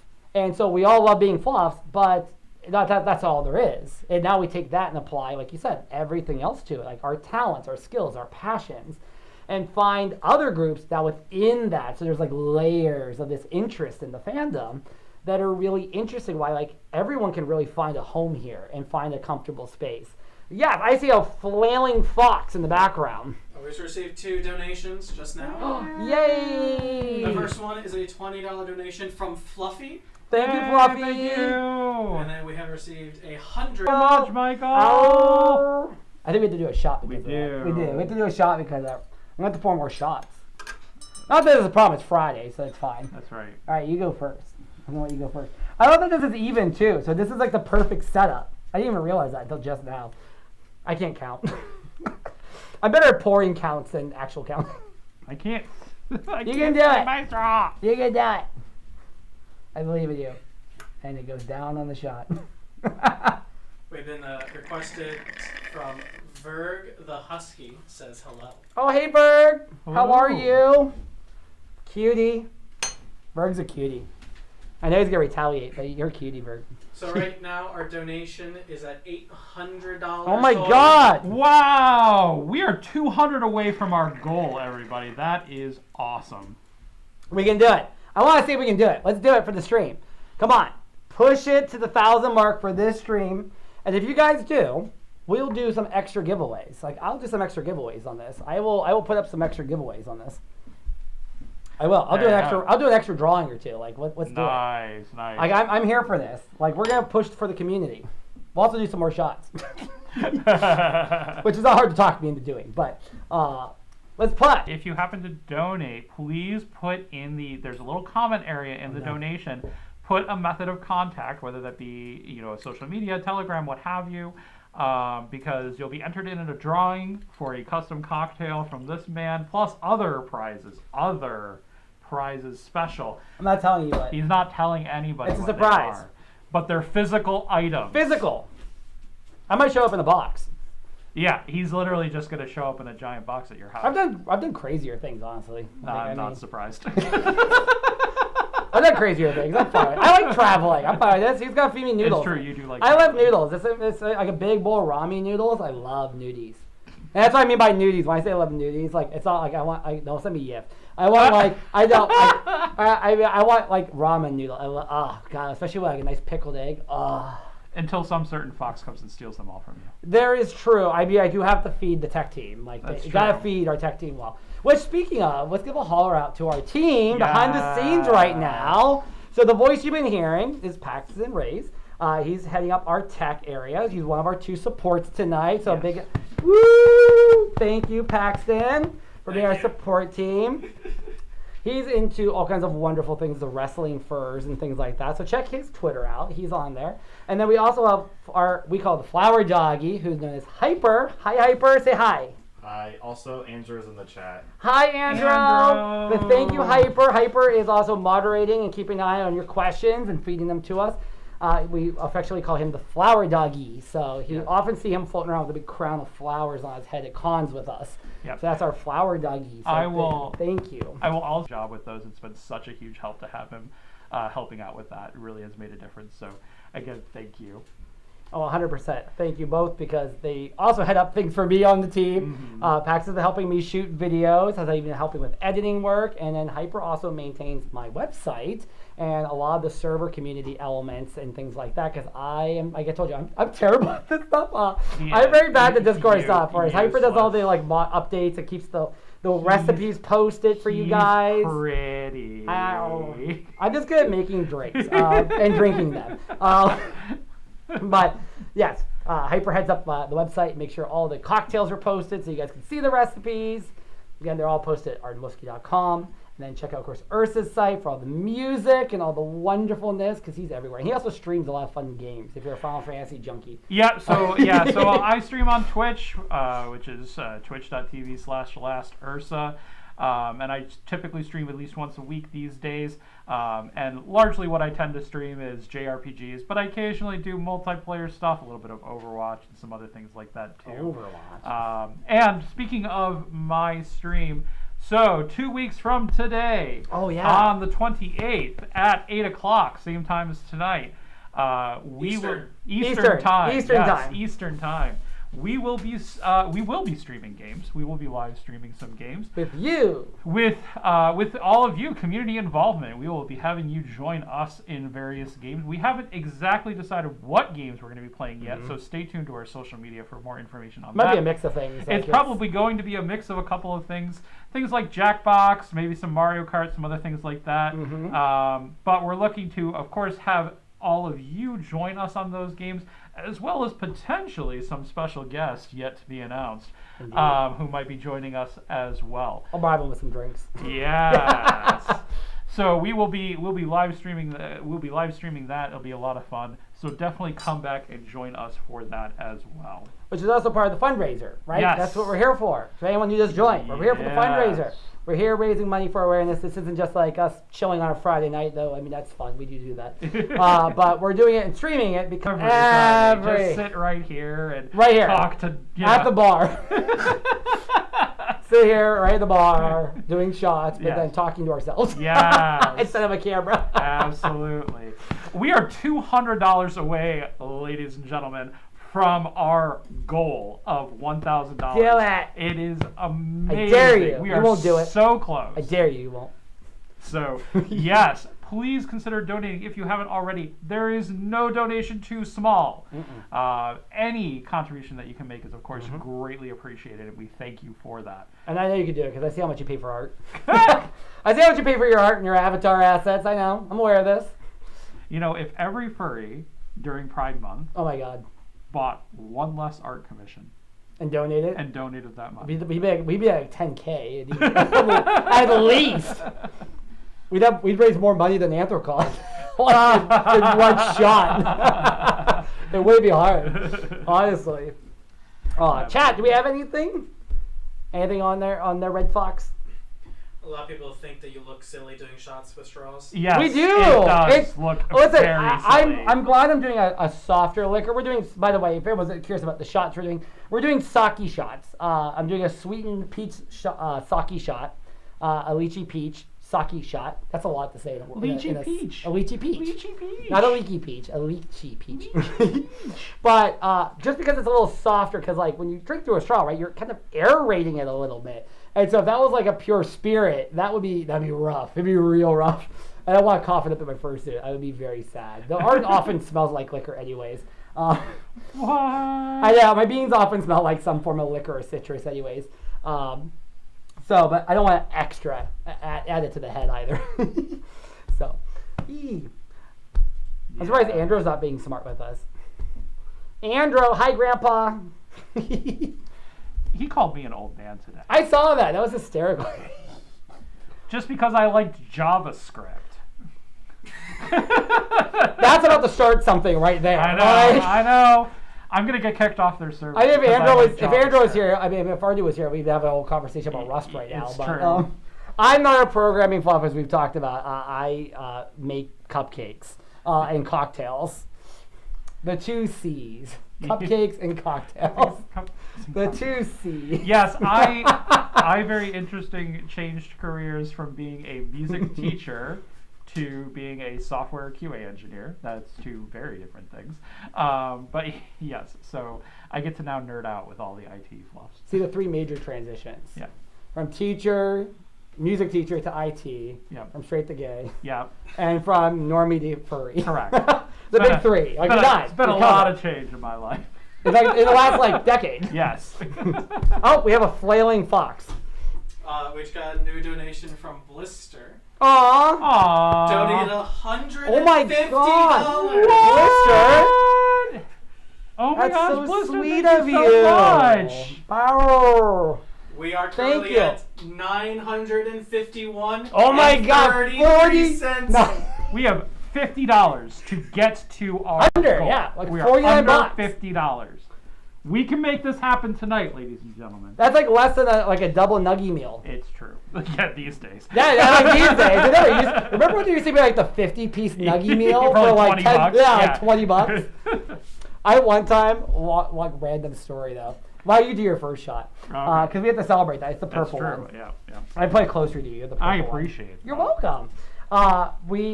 When the first 50-piece nuggie meals came out, a friend of mine and we ordered 200 nuggies. We ordered 4 of them. And then turned them into a chicken parmesan layered lasagna. Oh, this is like, what is it? I can't remember. This was before that existed. This was before that You know what I'm person talking existed, about, yeah. though. Oh my! What fell? Fail. You're cut off. Oh, my other straw fell. Your other straw. My other Well, that's why we have a backup. That's right. But yeah, we did this. This was before the YouTube person used to Yeah. order them and make them like these crazy dishes. But thank you again, Blister. Thank oh my you God, so guys, we're so close. much. $49. I'm so excited. We're gonna do this. We're gonna double it. We're gonna make it We're happen. gonna double it. We're gonna give more stuff away. We're gonna have more fun and do. I'm so excited about you guys. I gotta find the Red. red. Your color. My favorite color. Yes. The problem is I'm also out of for the final shot. I'm out of. There's like a third of one in here. Oh no. Here, wait. We'll just be classy. Super classy. Look at that. We'll just be classy. I can do it out of a bottle. That's easy. I don't know what you're talking about. I've never done that before. Yeah, deep throwing a bottle. So talented. Gotta do the. All right, we'll do it because that was a good donation. That deserves a little extra flair, right? 3, 2, 1. Yeah. Slay Queen. Get some judge on. Get some of their judgy on. Does anybody in the chat here watch RuPaul? Are any of you RuPaul fans? Do you have any questions for the chat? Yes, mama. Yes, mama. Kamaru. That's an old reference. So, for the chat, for the context here, is that we are catching up on Drag Race. So Yeah. I'm doing gay culture school, and we're watching lots of movies, and we've decided to re-catch up on all Drag Race. Yep. Starting with season 1 all the way to the current. We just finished 6. Season 6. Right, yep. yeah. And so we're about to start season 7, but then we'd already skipped and watched 8, 9, and 10. We watched 8, 9, and 10 Yeah. first, and then we went back to season 1. Yeah, so, which was like watching, it was like, now I know It was rough. You know what, though? Actually, you know what season 1, dude, this gave me an idea. You know what season 1 has given me perspective about? What? I now know how deer feel. Like, it's like staring into a glary, like, hypnotizing headlight for the entire season. Because, like, Rue is just this glorious blur. Yeah. And she even admits it in season 6. Yeah, it's true. About how bad the camera was. Mm-hmm. And so, like, yeah, it's like, I'm like, oh, now I know how my deer friends feel. Good job, deers. I don't know how you make it anywhere. Good gosh. Is that how this is, like, when you guys see your fursuit crush? You're just like, ah. It's just a blurry goodness, glory. I love this. Anything in the chat? What we got going on, chat? Come on, talk to me. There was a question. Ooh, a question. I like those. It was a question. Is it gone? Did it self-answer? Like, what happened to it? No, it didn't self-answer. Didn't self-answer. It's not self-answering. It's not protogen. No. If you were changed into your personas in real life, so not persons, I would die happy. how would it change your life? I'd have a lot to explain to my boss. I also would probably never be able to bake again because it'd be really hard to hold health code like this. Which I get that question a lot, which is like, how is there no hair in the cocktails? Yeah. And so to quickly answer that, I try to meticulously clean my paws a lot and brush them to keep the extra fluff off. And I try to make sure everything's really clean before I start. And then I handle things very carefully. If you guys notice in my videos, I use tools for a lot of things. And that's on purpose so that these beans don't get into the liquor and stuff, which is why I use tools. It's not just for funsies, because I want to make sure that I can drink this when I'm done making it. I can't waste this. So, But I think that would be a challenge. It would be very challenging to be a pastry chef, though. Hint, hint, clue, clue, clue, clue. You might get something new and fun. I was going to say spicy. That's a bad context. Not spicy. Wow. Not spicy. It's not spicy. Ooh. Arden's a good boy. Arden's a good boy. We're not doing spicy. We don't do spicy. All right, we're a good boy. The quote Bones, I'm innocent. Nobody who says that is innocent. The quote Bones, I'm so innocent. Sorry, Bones. Sorry, not sorry. Yeah, I think if that were to happen for me, like, my one thought that immediately comes to mind is kind of in my head lore of like minor things that might be different in like, ooh, not in terms of like personality or like who they are, because I really do consider Ursa to be me. Right. But right. it's kind of like you. it's kind of like, you know, it's hold on, we got a breaking news here. Breaking news, just in. We have reached $1,000. Oh my God! We had a fantastic donation from Cloud1516. I'm assuming that says Husky. Oh my God, Cloud! Oh, hi, Cloud! $50. Thank Thank you so much. We did it! Oh my God! Yeah. In the first half. Yes. Yeah, we're doubling it now. We're going for 2. Don't stop it. We're going for 2. Show our community how much we love them. We're pushing for it. Let's go for double. Let's go for double or nothing. I love a good double or nothing. I usually fall on my face on those, but I'm going for it. Let's see how far we can push this. We've already broken the record now in record time. Yes. And so, like, let's push for it. Yeah. So we have 2 more weeks. Let's push for it. Let's go let's show the community how much we love them. And we'll up the ante here too. We'll up the ante. We'll do some more drawings and stuff. I'll come up with something. Don't worry. I don't know exactly why. I'm not going to admit to anything while I'm drinking right now. I know I get too energized when I'm drinking. I'm like, yeah, let's give away a car. It's like, no, don't do that. Don't say things out loud, Arden. Don't say things out loud. We're going to give away a patio set. The one thing you could never get. No, patio set. But we'll come up with something. But keep pushing for it. We appreciate you all. Thank you all so much. We love you guys. The community loves you and the support. Thank you. That's amazing. We gotta do a shot for that. We need more booze. We need more booze. Fox, we need more booze. Yeah, we're gonna need some more booze. Don't get anything crazy. Okay. We're 151. No, oh God, no. That's the donation goal. There you go. There's the limit. If you drop $1,000, so help me God, if one of you guys do that. I will do it. I will hate you for it, but I'll do it because I care about the community. I will suffer for the community. I also hate myself tomorrow for it. But oh, can you imagine 151 out of a straw? Oh God. Oh, it'd be so aerated. Oh, it might catch on fire while we're drinking it. What? It'd be so bad. Oh, yeah, okay. Don't be rude. I'm not. Oh, you know what we should bring me? Yeah, that's exactly what I was thinking. All right. Oh wait, you know what? Let's give You me want the other one. No, that should be fine. That should be fine. So for what he's brought us, our dear fluff crew, is blueberry maple whiskey. from Canada, which is a gift actually from Andro, who was in the chat. If he's still here, thank you, Andro. This is like literally like a liquid blueberry pancake. He does have a question for you that we haven't gotten to yet. Oh, he has a question. He does. I think it was my favorite liqueur. So that's a really hard question. So first, I'm going to ask a question back. Do you mean a liquor or a liqueur? And so I know. Actually, let me put the glasses up. Actually, so for friends joining in, I'll give you the Cliff Notes here. Okay. So a lot of people don't know the difference between a liquor and a liqueur. This is a preview of one of his panels. It is. I should just redo a panel on Livestream. So a liquor is one of the core spirits. Those are your major distilled spirits, like your vodka, your rum, your gin, your brandy, your whiskey. Right? The normal hitters. Not with flavors, nothing fancy, not your maple, your whipped cream maple vodka kind of things. Nothing like that. Plain whiskey, plain vodka. Those are your big six. They're the heavy hitters. From there, you have everything else in the world of like mixed spirits, which are called liqueurs, which is they have flavorings, they have sugars, they have things that like this. This is whiskey, but it has maple and cream and blueberry, and this is now a liqueur because you literally could just nom this bottle. We have done that in a city. We've nom one of the. We certainly have. Arden and I have polished off a whole bottle by ourselves doing shots in the evening very easily. And we're like, we could do another one of those. Yep. Way too easily. So those are the ones that are really tasty, like your puckers, all those type of things. Like they're just really easy to drink. So it's kind of challenging because if you're saying a liqueur, I do love a good maple whiskey. Like I am very partial to whiskeys, but I'll answer both right now. I love a good whiskey. I'm a whiskey boy now. Which is a funny story because when I was younger, I was a wine snob. Like when I was younger, when I say younger though, I mean like I was like a teenager.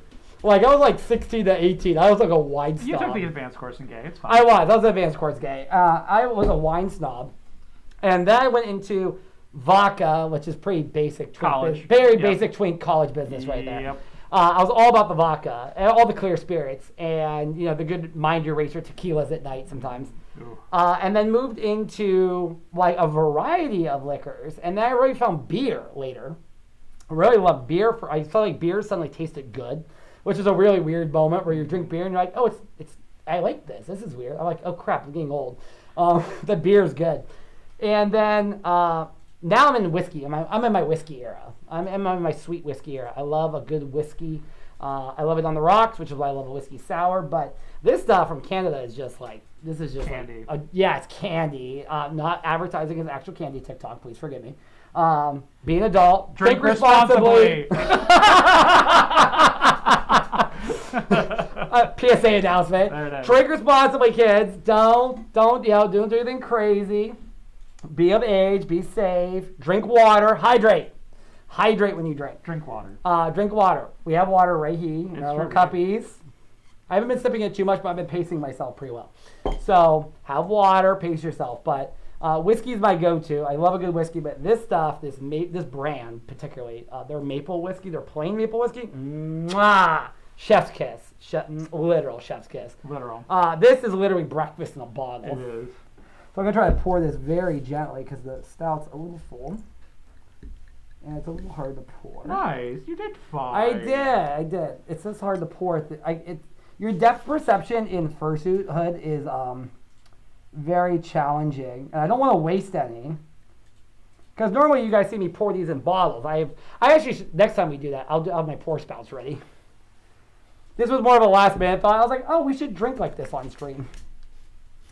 But normally I put it in a pour spout with my counters because it's easier for me to flip with the beans, and I don't feel as like intimidated to flip the bottle.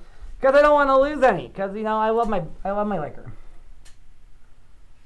I love it. Chug it. So, I can smell it through my fursuit. It literally smells like somebody made breakfast. I'm like, oh, it's so good. It literally smells like breakfast. Do we have a question? Ursa never finished the question about what if he changed into. Yeah. I ran off on a tangent. I'll drink now. Persona, I would actively pursue a professional singing career. Ooh, really? Yes. So it's a fantasy dream. It's a fantasy dream of mine. But there's a ton of logistics and other things like that typically get away from a lot of that stuff. And I have the biggest amount of respect for anyone who is successful in that, no matter how successful, whether incredibly famous or not. Okay. But I look at, and there are numerous artists within this fandom that I have a lot of respect for, and in particular, I'll call out one in particular, Whispers, which I think has really kind of in a big way has been one of the pioneers of exploring the virtual space as a performance space, which is really cool, not only as a topical performance space, because some of his songs are very much tied into being in that space, but he's done several videos in that space as well, and it's really cool. That's one of the things that fascinated me about using this space as well. It's a new medium. It's a new medium to share music with an audience, which is so cool to me because you can do so much with that space that you can't, to try and replicate half the things that I've done in VR chat for music videos would require an obnoxious budget to try and time and a better body or different body than what I have, I should say, or other things like that. The ability to change avatars, the ability to wardrobe change, instantly, right? Costume changes, all of those cameras, kinds of lighting, everything. Lighting, all of that kind of stuff, special effects. It's such a cool thing, and while there's a learning curve to learn how to do it, it's still incredibly accessible to really anyone. It doesn't cost money to get into that space necessarily, which is such a cool thing, and I hope more people use it, honestly. That's an excellent point. It's such an accessible space because a lot of it's already there. You can just even if you don't have anything, you could start in and use public avatars, tons of worlds, and you can't just do that. It's something actually I won't deny. I am often envious because for me, my content is IRL. And so that requires me to have the items. I have to go shopping, I have to set up, and setting up a video takes hours. I have to practice run it, I have to test it, I have to work with the formulas, and it takes hours and hours and hours to get to the point of filming to bring that into a 30-second video for you guys, which sometimes crushes my soul.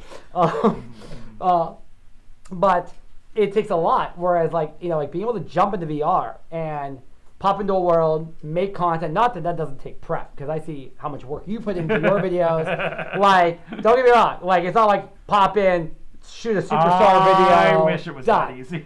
But just the accessibility of the assets. Yes. So you can go, I need a beach world. Click. Correct. Yeah. I'll be if I need a beach set, I have to go to a beach. I have to make it, or I have to go there. Yeah, absolutely. And so having that accessibility is incredible, and it's such a powerful tool. Kind of like when we first got into social media. Yep. Right? I know you were born in social media. But before that, we didn't really have platforms to stand on. You just had to kind of shine in your career and your space. And now that there are social media platforms, when YouTube came around and stuff, right, you can start making content and just showcasing in your own way.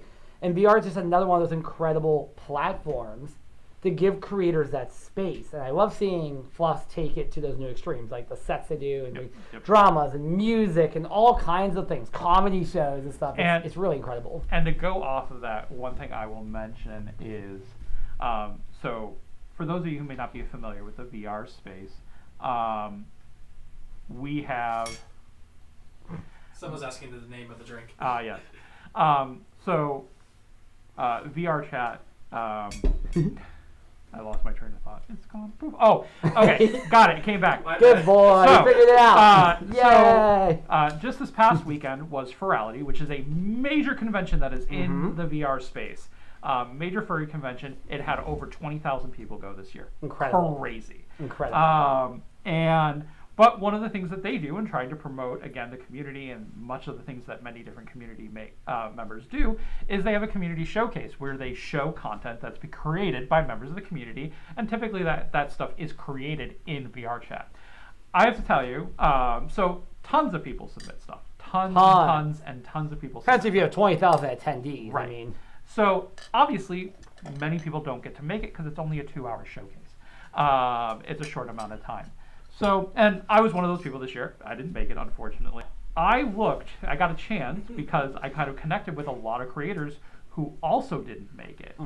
Looking at these videos, I have to tell you, the level of quality of stuff that's being made is amazing, phenomenal. And these are the people that didn't get in, you know, so I highly encourage you, if you want to see just what can be done in the VR space in terms of furry content creation, go on Twitter sometime, look up hashtag virality or hashtag VRC or community showcase. Look at these videos that people were making in this space, because it is truly phenomenal to see the level of creativity, the vision, the artistry, all of the things that are being done in this space, because it's the new frontier. It's the new medium to really go out and explore, and it's really fascinating and really cool to see what people are doing in that space. And it's a lot of love and work. It's like I've been in a couple of your videos, and like watching us do, and like watching Paxton, for example, our man behind the scenes here, one of our man behind the scenes here, Fluff behind the scenes, can't think, brain. I'm in the background. So part of our Fluff crew right here. There's his persona right here in the background. So it's interesting to see, like, it's like being like in a normal kind of set, which is like taking multiple takes, practicing lines, doing poses, figuring out all the right elements. Giving choreography and direction. Choreography and direction, like being a director. For the theater. For the theater! For the theater! So it takes a lot, and like a lot of them, you can see that love and passion put in there. It's not like, oh, I just walk in, boop, film it, done, you know.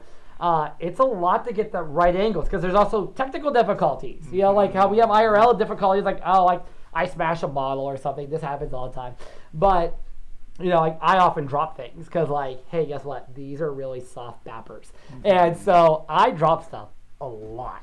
I can't tell you how many times I've thrown a cocktail shaker across the room. That's why I put down padded flooring up here, because, like, I've dropped it so many times. I don't want to nick the floors. I've learned that lesson. So I don't want to, like, cause damage, but, like, it's like you run into those technical errors, like, which is because, like, there's things beyond your control sometimes, like your avatar eyes drift, like you're rolling them at the ceiling, so you take like 9 takes. Trackers. Or like flip off the camera. Yeah, I was gonna say, in the recent take, like I was helping, I was like, I had to freeze, and I didn't move my hands, but my avatar controller decided to like just give the middle finger to the camera for the whole scene. And I was like, and I didn't know it because I couldn't see it. But like, you run into those kind of things. So like, they do put a lot of time and effort and passion into the work and the outfits. Because Ursa designed some beautiful outfits. Designed my Ferality outfit, which was glorious. Got many compliments for the worlds while I was floating around in. So it was done very well. Thank you again for that. But yeah, it's really interesting, and it's such, again, an expressive platform. It reminds me of like the early days. It's gonna date me a little bit, of like the Vine. Oh yeah. Having Vine and all that, because it was like this, like how TikTok is, like, right? The first time a video, short form video coming out. Yeah, like, oh my god, I can make content of just be doing something simple and silly, and like and having that creates so much opportunity to also share passion and information and spaces, because creators find spaces together like that and get to meet each other like that. So it's so cool. I love it. So if you haven't dove in, give it a try, or just check it out on TikTok and stuff, or like YouTube and place like the shorts and stuff. If you do the hashtag like VR, VRC, or Ferality or anything like that, you'll definitely see content, and a lot of it's just amazing. Yep, and almost every furry con that's out there is going to have either a VR chat meetup, or there's going to be VR chat TikTokers, or all of that kind of stuff. So you can go and meet these content creators in these spaces and learn from them. And like, there's so much now. There's, you know, as it's been around for a little bit, there's a lot more wisdom that can be shared to anyone who's even looking to potentially get into it. What's super nice is it can be very easy and accessible, especially to start and like learn. And there's a learning curve, and you'll get better. Like, you can go onto my TikTok and look at some of my first videos that I made of me singing. And you can look at some of my most recent videos on YouTube. And there's a huge difference, not only in the VR chat and like the camera quality, doesn't help me now, but also my ability as a video editor, my ability as an audio editor, different equipment, all these sorts of things that have changed over the years. It grows. And it's like, it's same IRL too, which is like that's streaming, because I feel like I have to have everything planned. I have to know, like I have to have like a script and stuff, because I get like, I'm like, I don't want to like be boring. Like I want to like have, but I try. So I find it hard to do the unscripted thing sometimes. But when an old YouTuber a long time ago once said, because I used to listen to their podcast, they were like, don't wait, and don't wait until it's perfect, and don't wait until you have all the right equipment and everything. Just start. Start somewhere and upload it, and it gets easier and it gets better every single time. And I too can attest to this, because like my first time doing a video, it's like a minute long, and I tried to be perfectionist. I did that video as a straight take, start to finish, mixing, pouring, shaking, finishing, all in one shot to have it in 1 minute. And I retook that video like, oh God, like so many times, to the point where I was like, is that ever gonna happen? And then at one point I just like no, just do it, drop it, post it. And I did, and it went really well, thankfully. It was really awesome. The reception was really amazing. And then I was like, and it's like I go through my videos. Sometimes I look back at the first ones. I'm like, oh, why would you do that? Why did you spend 8 seconds pouring? Like, what is wrong with you? You get better with it, and don't be afraid. Put it out there, and then you'll find your tribe that helps you move along with this, because there are so many amazing creators out there in the virtual space, the IRL space, whether you're dropping on TikTok or YouTube or something like that, right? Share that passion and talent with it. There's so much great stuff out there. Absolutely. I love it. So Andrew has answered your question a while back ago. Okay, come on, Andrew. Let's go, Grandpa. He said specifically liqueur. Okay, so liqueur. First, share with the audience at home what a liqueur is. We already did. We talked about that. I'll recap. Okay, so for those who were joining us late, I was asked my favorite liqueur, because I wasn't sure if he meant liquor or liqueur. We distinguished. A liquor is one of the core 6 spirits: whiskey, rum, gin, things like that. They don't have flavors. They don't have sugar. The stuff that you drink, it's like, it burns. Not 151. That's not a spirit. That's a distilled grain. It's a whole other subject for another day. But don't drink that, by the way. I don't care how desperate you are to get wasted. Don't drink that. Do your body a favor. Don't drink that. We used to get some. It's like some 4 Rose whiskey or something. It's like the same price, and it's better for you. So a liqueur, drink responsibly. Drink responsibly too. Yes, and illegally. I'm gonna say that as a disclaimer. Illegally, even though I never practiced that as a kid. But I was still responsible. I was very responsible. I know, but I was very responsible. I never did it and drove or something. I was very responsible as a kid. So a liqueur, though, on the other hand, is that spirit mixed with something. So, for example, what we did a shot of earlier was this. This would be technically a liqueur, or known as a cordial. Some are known as cordials. Now, sometimes that word gets used interchangeably a lot. So these are spirits that have been mixed with something. Flavors, creams, sugars, things like that make it tastier, easier to drink.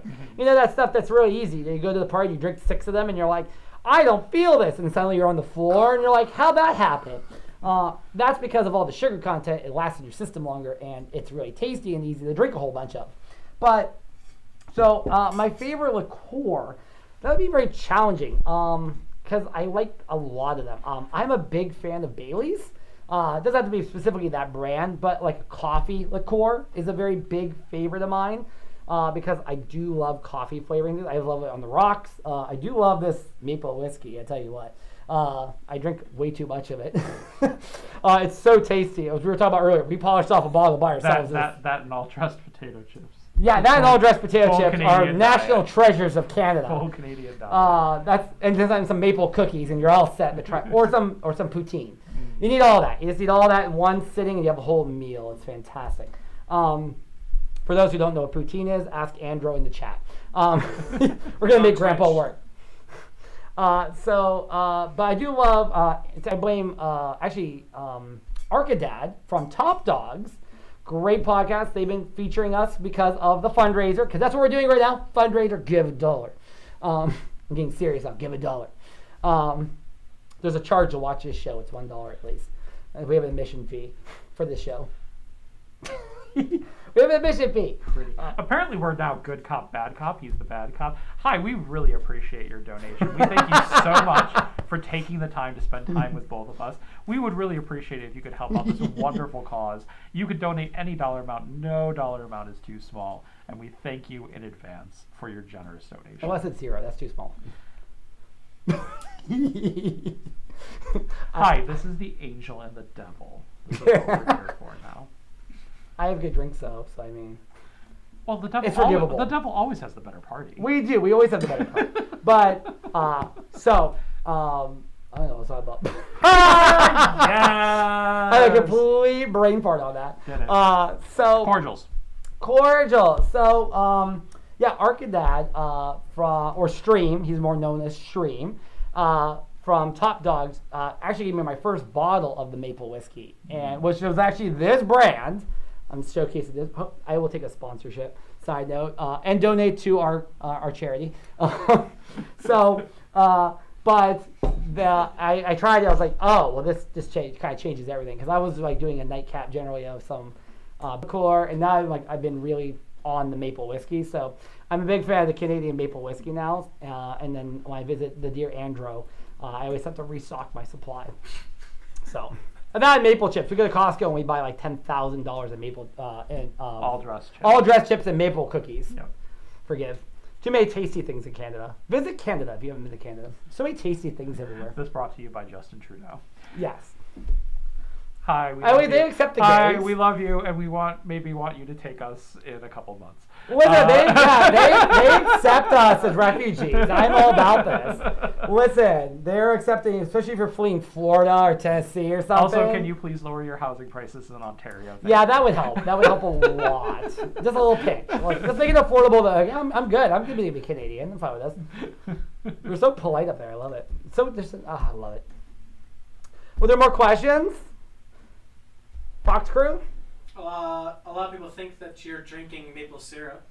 I mean, you're not wrong. I mean, that's kind of like while maple whiskey kind of happens, is maple is actually infused into the whiskey, and they often use a maple barrel too to infuse more of the smoky flavor and attributes to it. But it is enriched. It's not a strong alcohol. It's like 20-30%, which is usually generally under the standard. Like, give for an example, like Absolute's generally around 40 proof.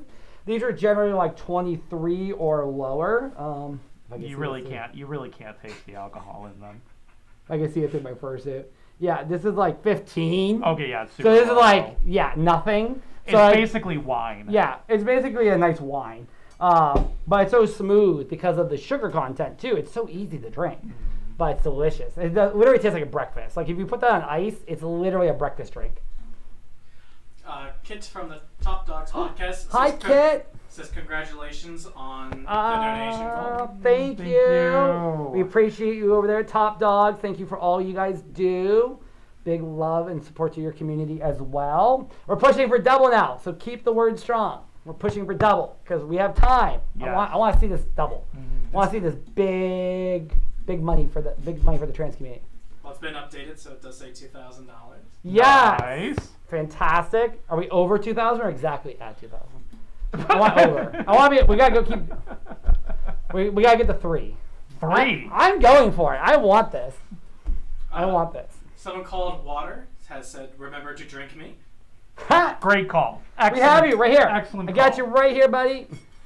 In my 1970s tumbler cup from Ohio. Excellent call. Got it. Don't worry. I know. I practice safe drinking. The 20s era of worshiping the porcelain god are over. I don't do that.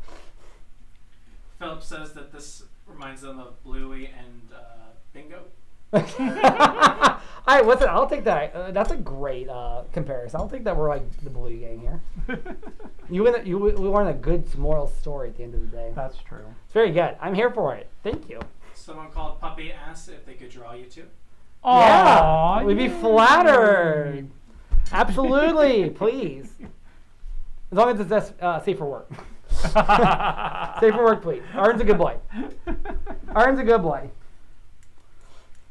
I always put that disclaimer in there because I'm like, oh God, what is this? But we do love some fan art. I mean, absolutely. Absolutely. We appreciate it. Thank you. They seem very happy. By all means, share with us whenever you're ready. We love it. We support it. We'll retweet it. Absolutely. Absolutely.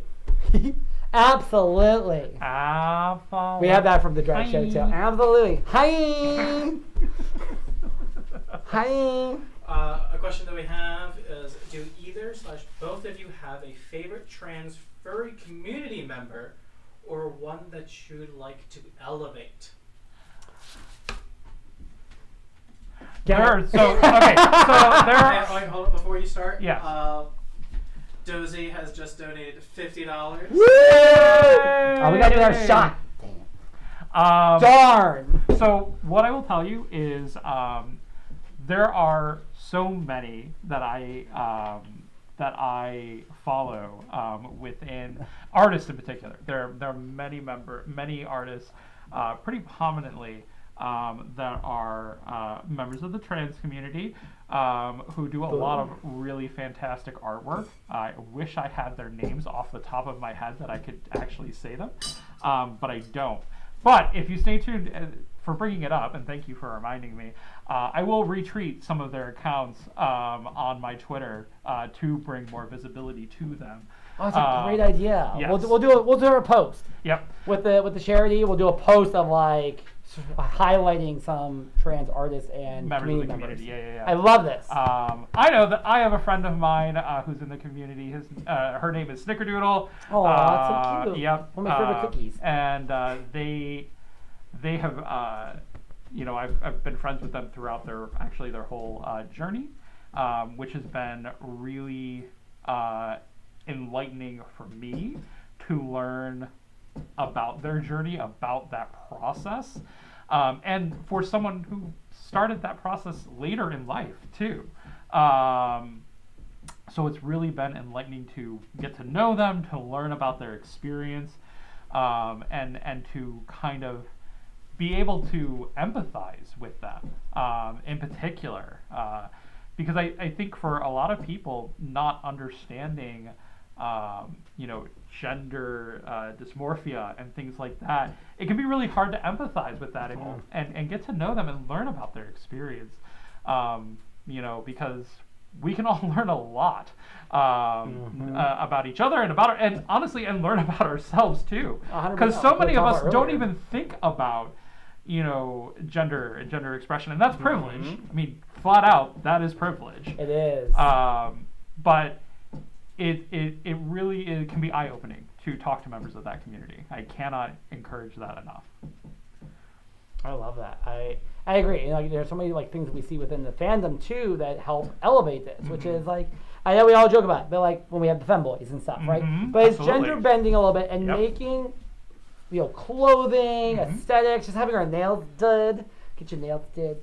Having that normalized, because it doesn't need to be about that. It could just be it's what I want, so I'm comfortable wearing, and I love seeing that more fluidity created. Shattering gender roles is a big part, I think, really about the LGBTQ in general, and I think it's a really positive thing for everybody, no matter what you identify as. It elevates us as a humanity. Right. Well, it allows you to be your genuine self, because we don't fit into these nice, neat little boxes in terms of how we should behave, how we should act, what things we like or don't like. We're all different and unique, and that should be encouraged and celebrated. Absolutely. And I think that when we look at members of our community who some of them are making the most dramatic change, we can learn to appreciate that. Not only should we appreciate what they're going through, but we can look at ourselves and be like, oh, some things we never even thought of, to help us be our more authentic selves. Absolutely. So my shout out would be, so not someone that really needs to elevate in the community, because they're not like a streamer or anything, but the shout out would be is my niece. So my niece is a part of the transgender community. Her name is Luna in the community. I'm not giving you a last name, not stalking her. But someone so dear to me. This is my own actual family. Not figuratively, this is blood family. who I adore and admire for their courage and strength of what they've done in the community. And that, like, also, like, both of them have actually, my niece and my nephew, have given me more courage to be my more authentic self now, later in my life. Because they're younger than me, obviously. They're my niece and nephew. But they've been members of the furry community longer than me. They're both, like, considered gray muzzles by the standard of the Wikipedia. But they've been in the fandom longer, and it's something I was interested in, but was just kind of too shy to kind of embrace. And then to also be part of the LGBT community, both of them, which is, again, amazing. It came out at younger ages than me, because, like, I came out really young. I came out at 16. It caused all kinds of controversy because I was in a Catholic school, so that's a whole other story for another day, friends. But I like to see them come out, and then also to see the dynamic and change of my incredible sister. To see parents who are amazing and supporting and I'm just trying to understand that role and, like, understand what that means and to embrace it and become supportive and, you know, like, fully back them is amazing because, like, a lot of us didn't have that with our parents, you know, and so I love seeing it. But yeah, my niece is a huge inspiration, part of the fandom, and is on her journey, and love all the love and kudos out to her. Wow. Do we have more questions? Actually, we need to do a shot. We had in there a donation, a big donation. So we gotta do it. Do you have your straw? Oh, you poured one. Oh, okay. I poured it. You were. Do it. Watch your glass. You're tipping your glass with your paw. This one. There we go. Don't spill the booze. You gotta polish that off. I know, I do. What we got, Red Fox? A question that just came in. Does pineapple belong on ice cream? Does what? Pineapple. Yeah, pineapple can be great with ice cream. Certain ice creams, not your general custard bases. This is my pastry brain going crazy because they're high acid and they can cause curdling in certain additions. But it can be very tasty, especially like with vanilla or like certain blends. Especially like fresh pineapple or like it doesn't have to be churned into it, but it can be very tasty. You know what? Have you ever been to Disney World, friend? Get a Dole Whip. If you haven't had a Dole Whip, you don't know what you're missing out on. Yes. Dole Whip, for those who don't know, if you've never Delicious. been, like, you know, Dole Pineapple, they are the partner with this, and all it is literally a pineapple ice cream, and smothered in pineapple juice, and you eat it, and it's delicious. It's delicious. It is like the most refreshing treat you can have at Magic Kingdom because they don't have alcohol, because you're going to get it at Magic Kingdoms, any of the Magic Kingdoms, by the Tiki Room. And it's for you. You go get a Dole Whip, and then you go to the Tiki Room, and you sit in the AC for 20 minutes and listen to the birds. Yep. In the Tiki Room, in the Tiki Room. That's to be stuck in my head all night because I just triggered that memory, a core memory. In the Tiki Room. Badger, mushroom. Badger.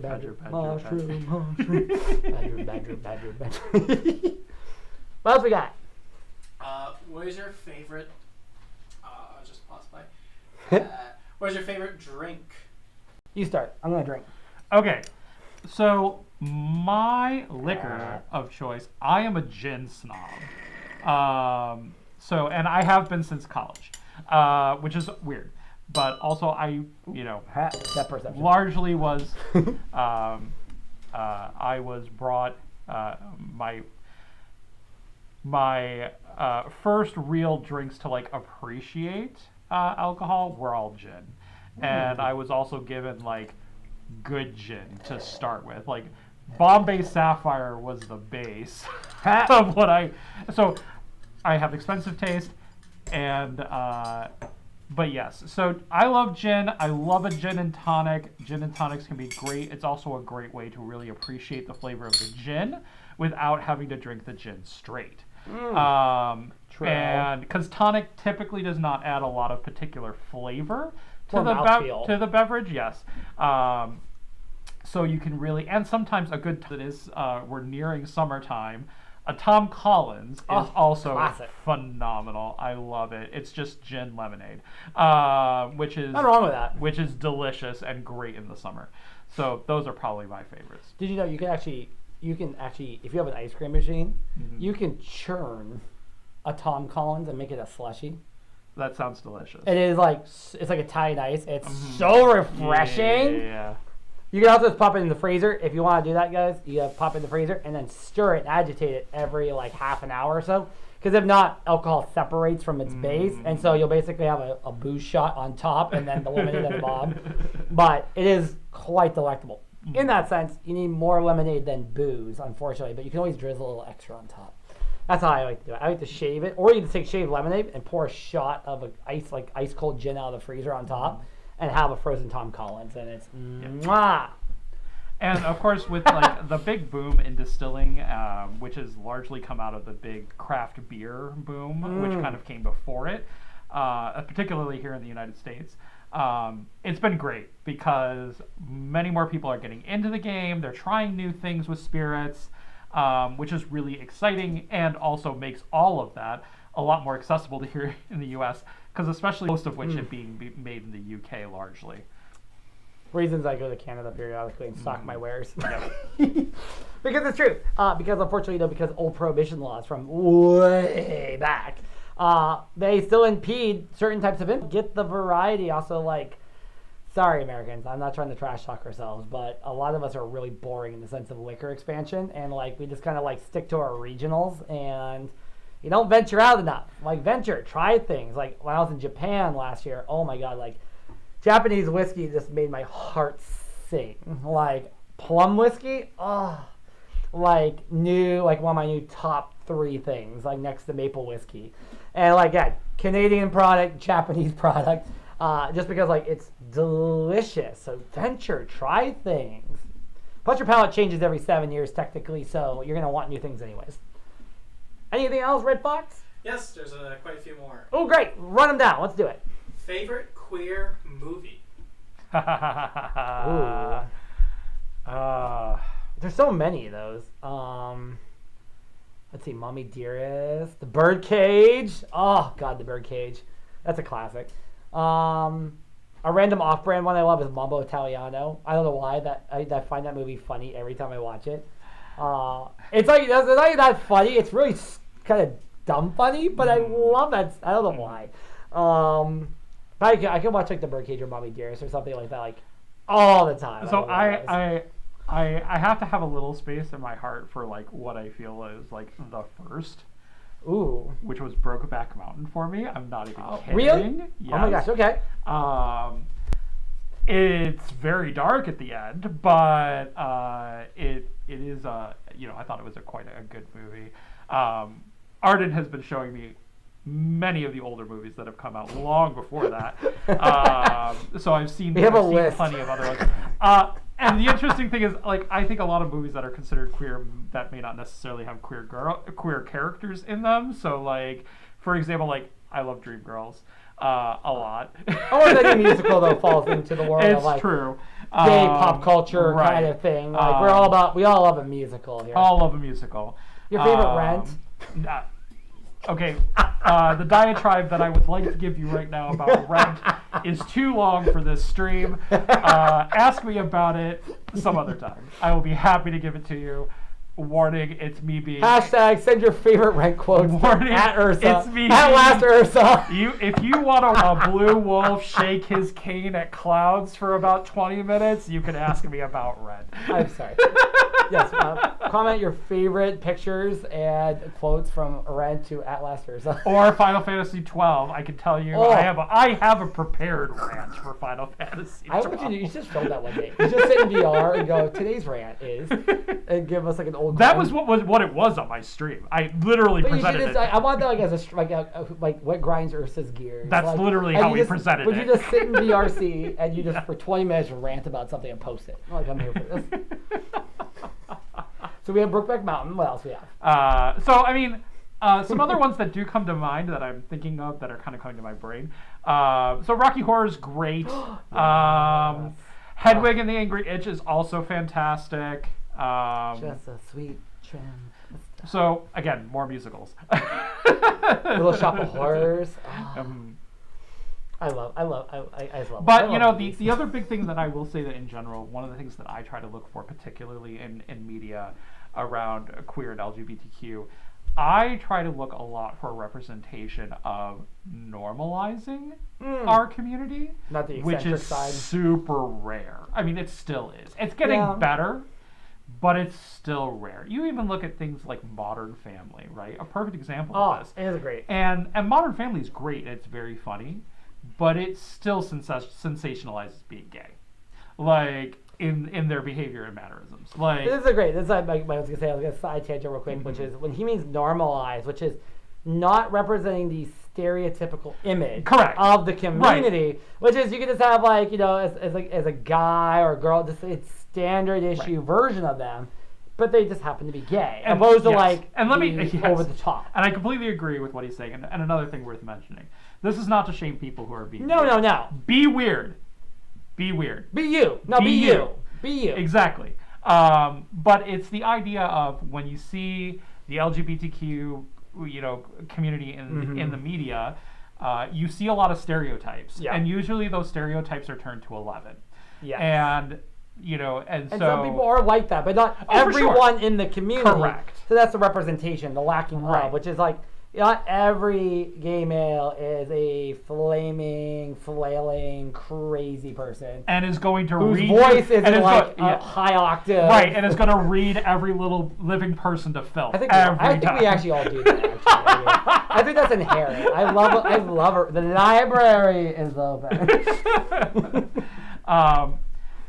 So it's interesting because, like, I know for me, like, that was something that took me a long time to kind of try and find my own space, my own place in the community, was this idea of like, well, I don't fit into these stereotypes, but to try and 'Cause you don't see understand, that representation. right? But to try to understand that, well, it's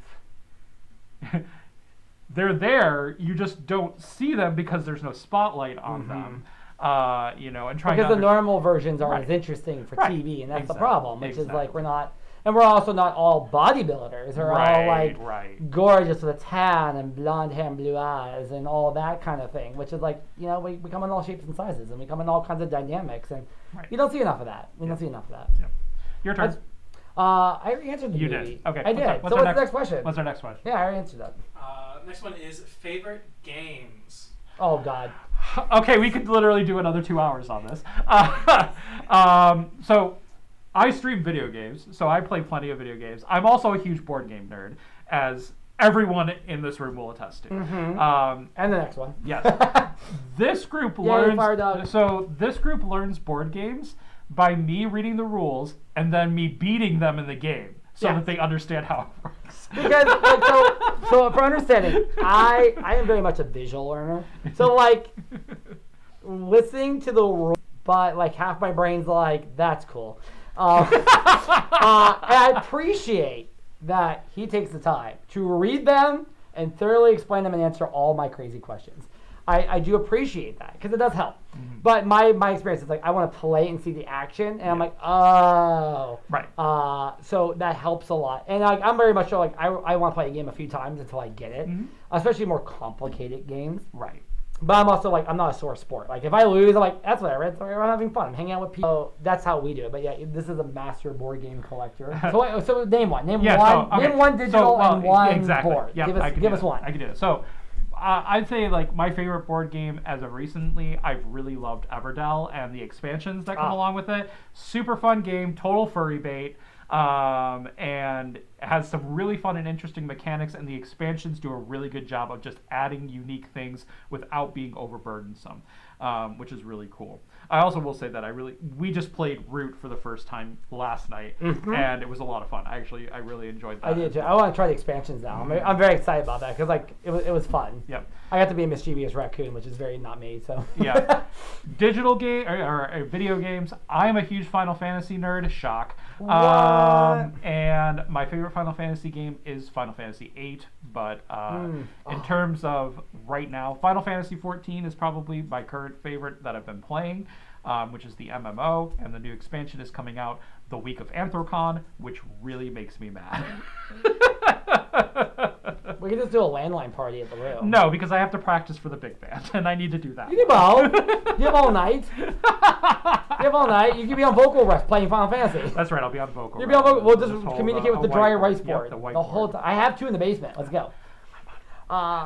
So me? Yeah. Okay. Digitally, I haven't been playing many digital games Wow. as much. I used to play a lot more. I used to be very digital. I play a lot. You're all gonna give me the word. I do play World of Warcraft. Yes, Flower Doggy's in it. So I pulled Flower Doggy and Ursa back into the world of Warcraft. Final Fantasy 14's better. No, I don't get a lie. The graphics and stuff are better. It's just like I find myself very pulled into World of Warcraft. And I played Final Fantasy 14 many times, but it's been a hot minute. Maybe I'll get pulled back in this summer. So I've been playing that for a long time. A friend of mine pulled me into it and got me really into it, and I played for years. And then I kind of fell out of it for a while. I didn't been playing a lot of digital games because, I don't know, I used to be more of a console gamer. I used to be I actually used to kind of competitively play Smash back in the day. I know, it's so funny. It's in Halo. What was your main? Huh? What was your main? Pikachu. And Furry. this is, now I'm going to date myself with this, okay? So this is back in GameCube days. It's going in the Wii. So yeah. So I used to love it. And so I kind of fell out of console games for a while.